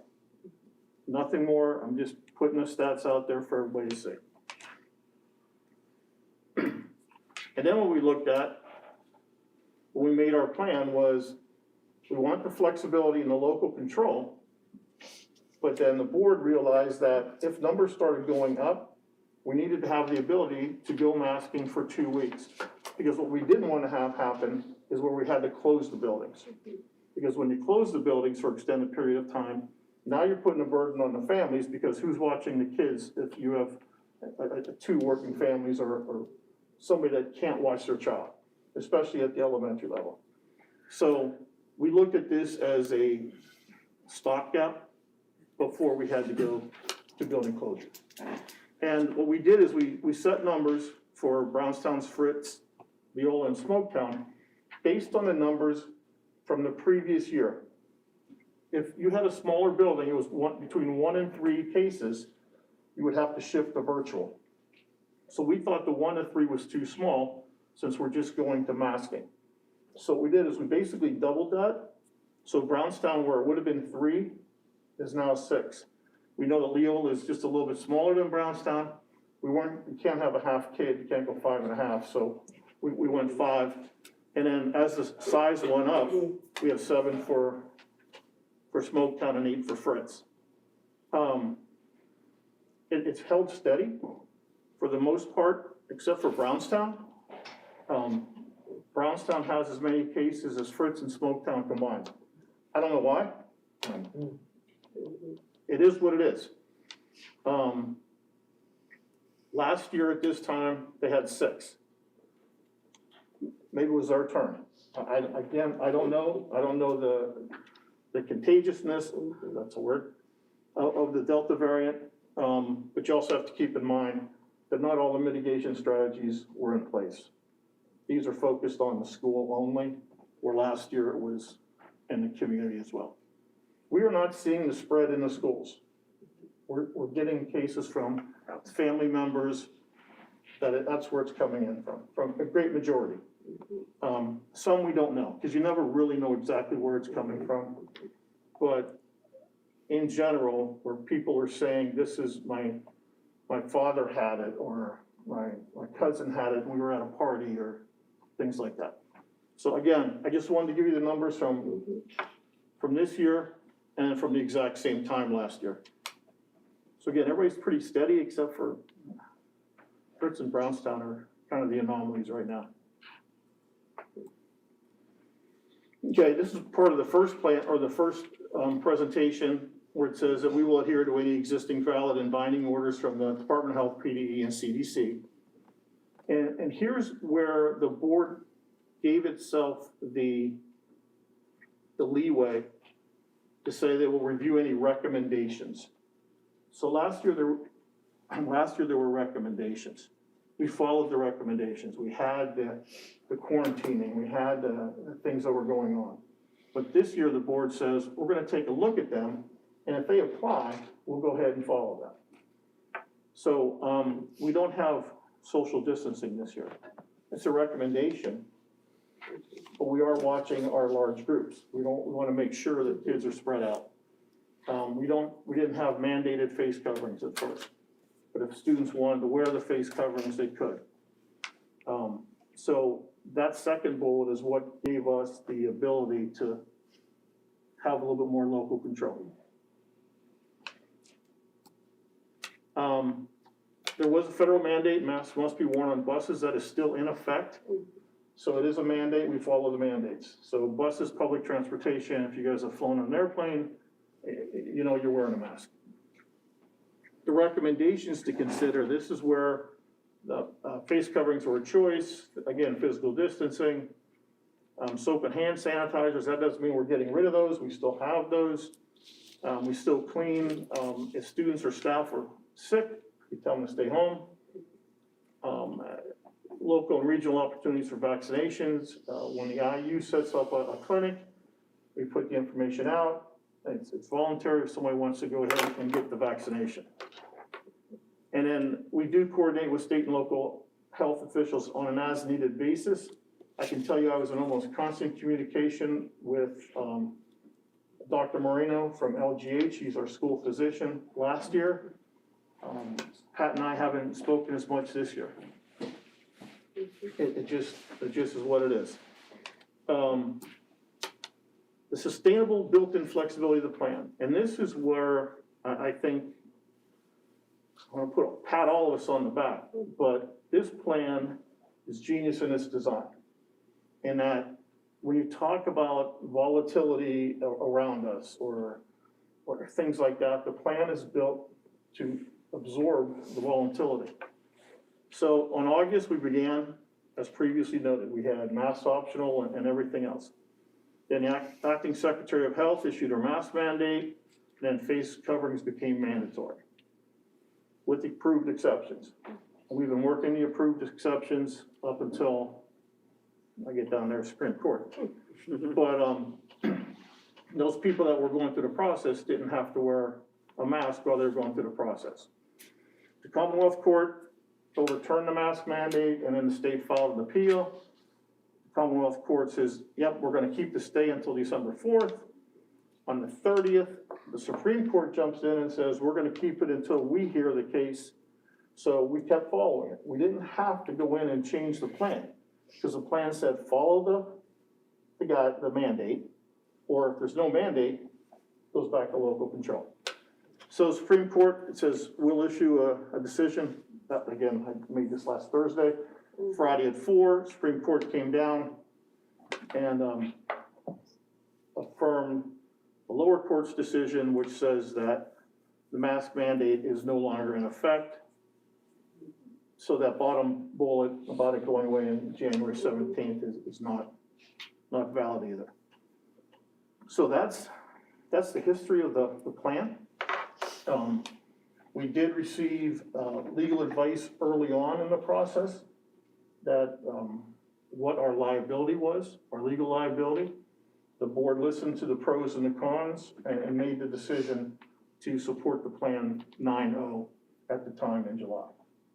So again, I believe the flexibility of the plan is brilliant. And that it allows the board the flexibility, as long as it's not mandated by above, to do what we do. Any questions or?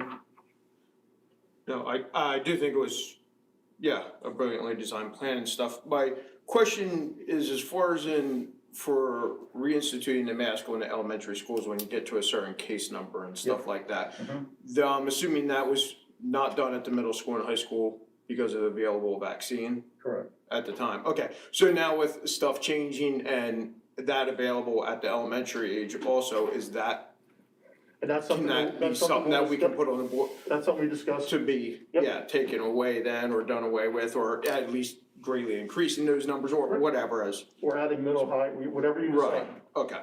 One of the things we have always done is, as best we could, because there isn't data by school district, is try to make sure that what we do makes sense for local conditions. Giving me national or state data doesn't help us actually, come up with policy. Right. But using it locally does, and I think we get a better sense of that now with the data we've gathered, over the last year and continue to gather to know just what's happening just within us. And granted, it comes in from the outside, but that could be true of anything.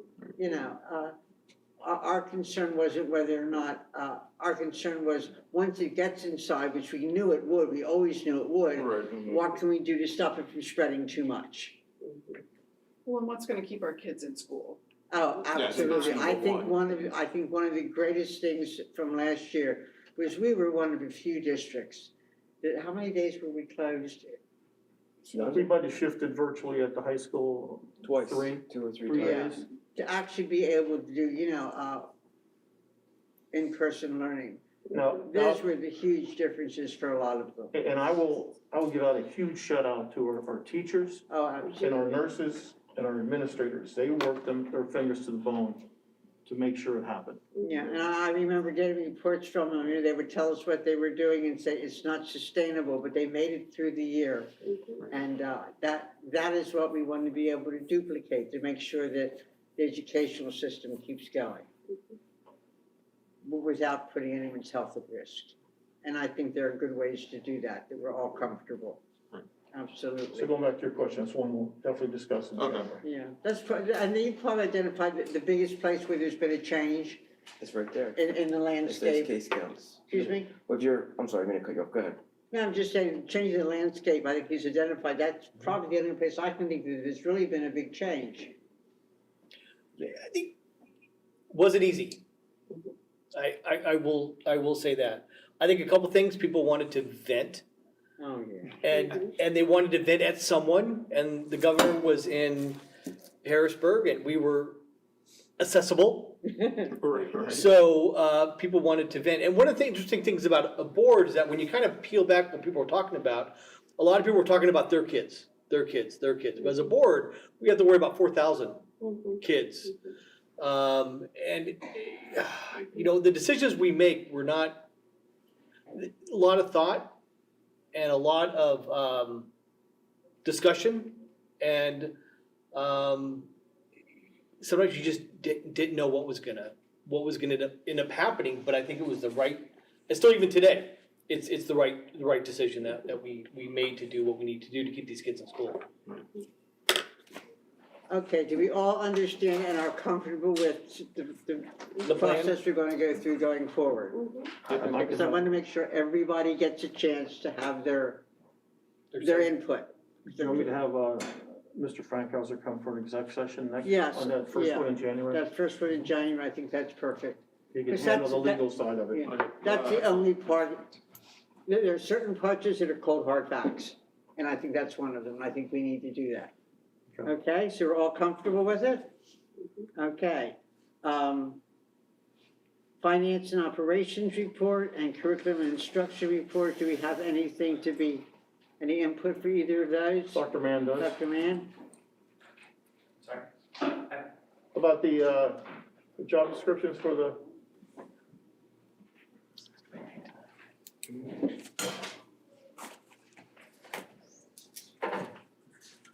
Well, good evening, everyone. Just real quick. Doctor, have you spoken before the board? I talked to two, but I haven't met you. So, hello, hi, I'm Don Mann. I was here in the audience. Oh, okay, yeah. That's right. Okay. So, for the board members that have been on the board, and then the new board members, these four or position guides, we brought back in June. And we redid them because of a number of changes. One was with Dr. Kozer coming on board and some changes that we're looking at there, as well as some retirements of other personnel. So we always look at positions and say, all right, is there things that change and so forth. So we went through that process and did that and brought them to you and showed you them, and we thought everything was good. Well, then shortly after that, we had some more personnel changes and someone resigned. And we had a person request a transfer, and we were looking at, okay. And then as Dr. Kozer continued to work with federal programs, and the ESSER funds started to become more in focus as far as how large this is going to be, we discussed that it made sense to take one of those positions and move it more into that federal funds category, because that's we're going to need a lot of help in managing that and working our way through that. So we sat down and looked at these positions again, and with that in mind, decided to make that change and that recommendation to make that change. That one if you look in there, the one that says federal program, that's really a real shift from where it was before. That position was in pupil services, but we were able to share the workload that position had with others and put them in more where we felt appropriate places. So just wanted to bring us back. These are relatively new, position guides, obviously from the summer, but because of some changes and some realizations on the federal programs side of the amount of work necessary, we thought it made sense to make these other minor changes. Have you changed the job titles or just moved around the responsibilities under each one?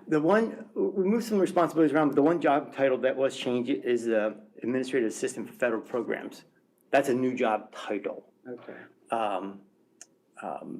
Before it was Administrative Assistant for, I think, for Pupil Services. Okay. So that's a new job title. There's no zone change though for any of them. Yeah. Okay. Just for more general information, this is actually the administrative decision.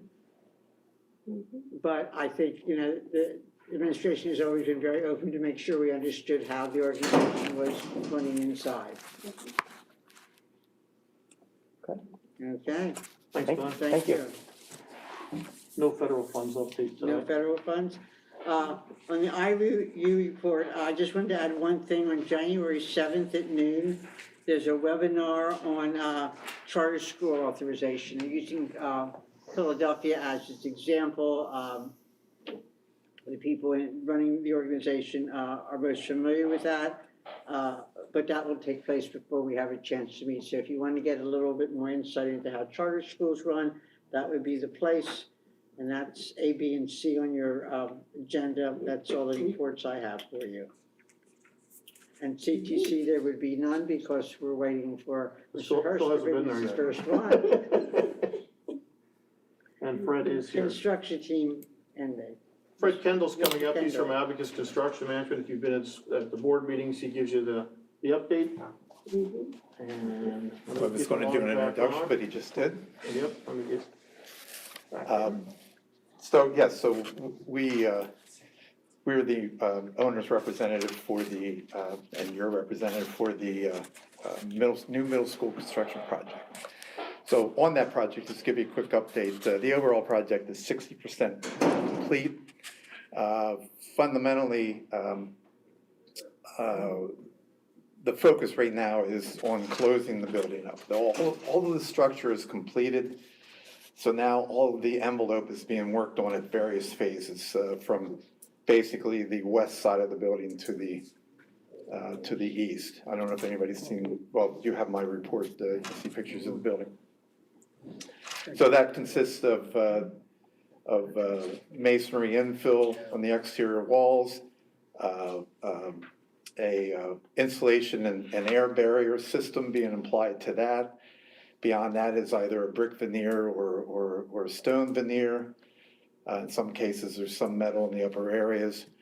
Windows are being installed now. Again, the focus is to get the building closed. And one of the key factors now is the roofing, which the materials are all on site, the workers are on site, they've started, they have the buildings on the classroom pod area, the 3 pods, the roofs, two of those roofs are what they call dry. They are not completed, they don't have the final roofing material on, but they have the insulation, the required hardboard, and then the waterproofing, which is an ice and water barrier that's down. But that's the key factor, is to get that dry. That cuts loose a lot of work inside. There's much work going on inside presently in the rough-in state, mechanical, electrical, plumbing, pipes, duct work. Equipment's being installed in the upper mechanical mezzanines. They are all protected and covered until finally hooked up. And we're probably another good month and a half before we start any types of finishes, which the first part of that would be painting, just starting the primer and the painting on the inside of the building. That's the status. Any questions on that? Move-in dates, still thinking about August? I saw the April plus 120 days, still thinking about a move-in date? A move-in date? Yeah, the move-in date, yes, is August. August? Yes. Okay. Any issues with furniture delays, things of that nature? So I believe we're still pushing for the April date to be done. To be but- completed for the construction, yes. Yeah. Correct. So But- if we can, I wouldn't tie to the August date. Okay. I would like to see us be able to do Tie it to the sooner April than that. April date? This That's our date? push. Okay, all right. Part of the whole recovery schedule conversation. So Yeah. we had, two furniture meetings, I think, so far. We have another one this week. Dennis, Wednesday. another one on Wednesday. You should probably answer that, how you feel like we got a good start and Yeah, I mean, we went through stuff today. we got tons of feedback from staff and students, so I have a pretty good rapport. We're gonna meet with 2 furniture firms and keep that process going. But based on what they said with lead time, Yeah, we're Good. in real good shape All right. to get stuff in. yeah, so we're hoping to have mock-ups back from them in January that we can look at, and then it's sort of a back and forth process for a month or so until we come to final decisions. April's, April's not that far away. I'm sorry, the building's gonna be done That's, by April. We're I talked about furniture. move-in date.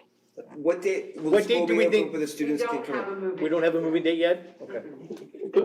We will be ready for the start of next school year. Next school year, okay. This school year coming up, Yes. 22, 23, Yep, so yep. August of 22, our kids will be walking through the doors, Okay. going to their classrooms. All right. I'll say a prayer. We will. That's good. My bigger It'll be done. concern, Okay. It'll my be done. bigger concern, rather than what day they move in, is do we have our curriculum ready for our 6th grade change? Yes, and Dennis could answer that one, but Yes, we're compiling a list of all the changes and curriculum reviews that are gonna be necessary. I've already started meeting with a lot of the 6th grade teachers coming up, which is great, and we're starting to engage them in January. So the January early dismissal, 6th grader coming to middle school to start building relationships, start talking curriculum and looking at assignments for next year. So we'll have a good lead time to get that all prepped and ready. Okay. Question, if we don't make it August 22, whatever, are we then going to wait until August of 2023 to move in? So we would move in during the school year of 2022, 2023. we are gonna be in there August of 2022. Okay, that's fine. Right. I'm not pushing for a date, I'm just asking. Yeah, I'm just And to asking. answer the other part of the question, we have done it in the middle of the year There is, before. we're at 60% now, and once we button up, it's gonna go quicker than what it is now. We have. We'll make it work. All right, Yeah, no worries. Okay? Got it. All right, Sleep easy tonight. Oh, trust me, August, every night. August 2022. Thank you, Dave. Okay. Appreciate it. Thank you. Can I just ask, what are we doing with the old schools? The The current school, the current middle school. That's gonna be Smoketown Elementary? but we're not gonna call it Smoketown. No, it'll be, We're gonna But it call will it, be over here. we're moving sorry, so it won't be Smoketown. So we're gonna move it over. Those students are gonna be there, and district office is also gonna slide in that building. Okay.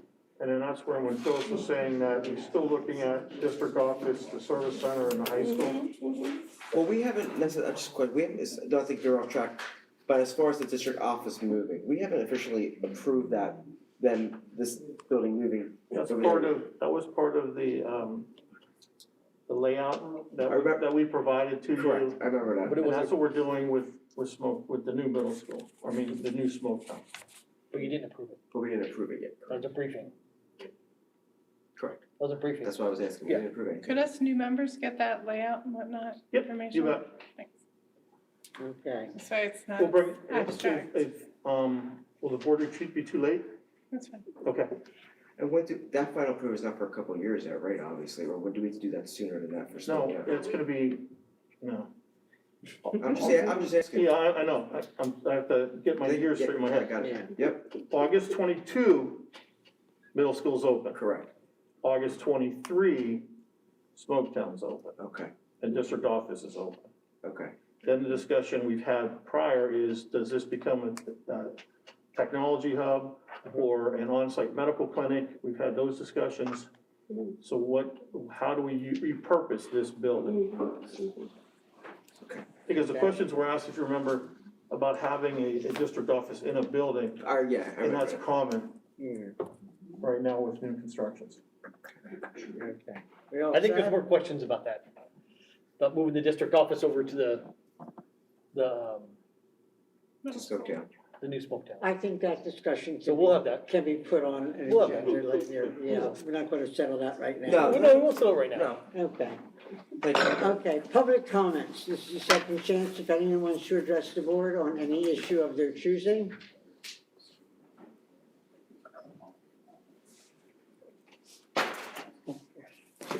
That's okay. Everybody's been kicking that around for the last hour. I'm Mike C. from Fallowfield Drive in Leola, and just had a couple of questions in regards to curriculum. Let me back up. Yes. Okay, if I may. And this is something that has to be made clear to everyone. What you've attended this evening is not a public meeting, like a town hall where there's a back and forth. It is a meeting that's held in the public so that you can see what we're doing.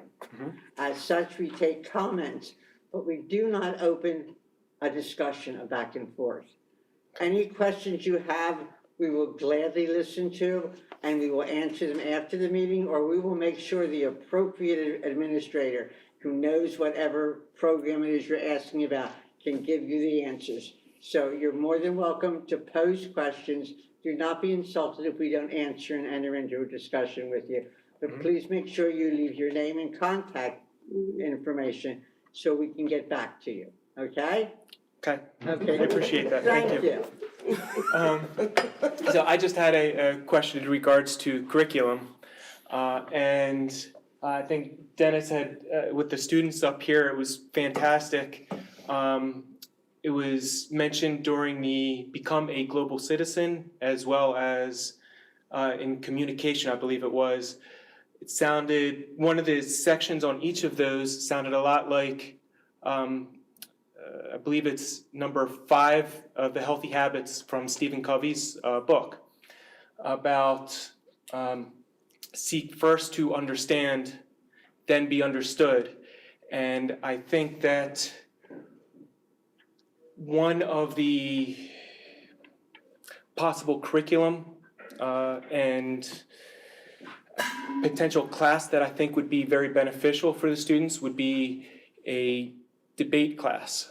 And I was wondering how or who would we discuss with to get a class setting on that?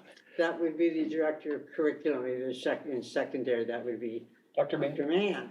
Okay. Raising his hand back There there. you go. Additionally, a large chunk of this time at the meeting today was talking about budgets and finances and such. Again, curriculum-wise, do we have a full class set up for personal finance so that we do fully understand, and our students who may get, a lot of our students may not go on to college, or even the students that do go to college, they may not have that budgeting savvy. All questions about curriculum and what we have and don't have, would go to Dr. Mann, or you can simply get on the high school webpage and open up the course selection book. And you will see what courses we offer. Okay? But You sat here for so long, you're so nice. I thought we do have a personal finance management class. Yes, we do. But it's an elective. No, it's Okay. mandatory. But Dawn, yeah, Dawn Mandatory. will help you out. He'll help me out. Don will Yes. go over the whole curriculum with you. Okay.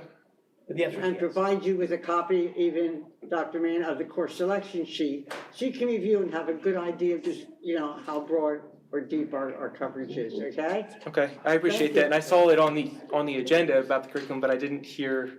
Yeah, that's a report that we get from, the departments letting us know what they're doing to achieve our goals. It's an update, Okay, okay? I appreciate that, thank you. Oh, my pleasure, thank you for coming. I'll fix this for the next person. Are there any comments from the board, concerns or initiatives you're interested in? Oh, thank goodness. There's other comments. I bet there's other Oh, I'm comments sorry. from, Oh, I'm sorry. We have another one? You wanna come up? I think, Yeah, we need your name and Name and address. address, please.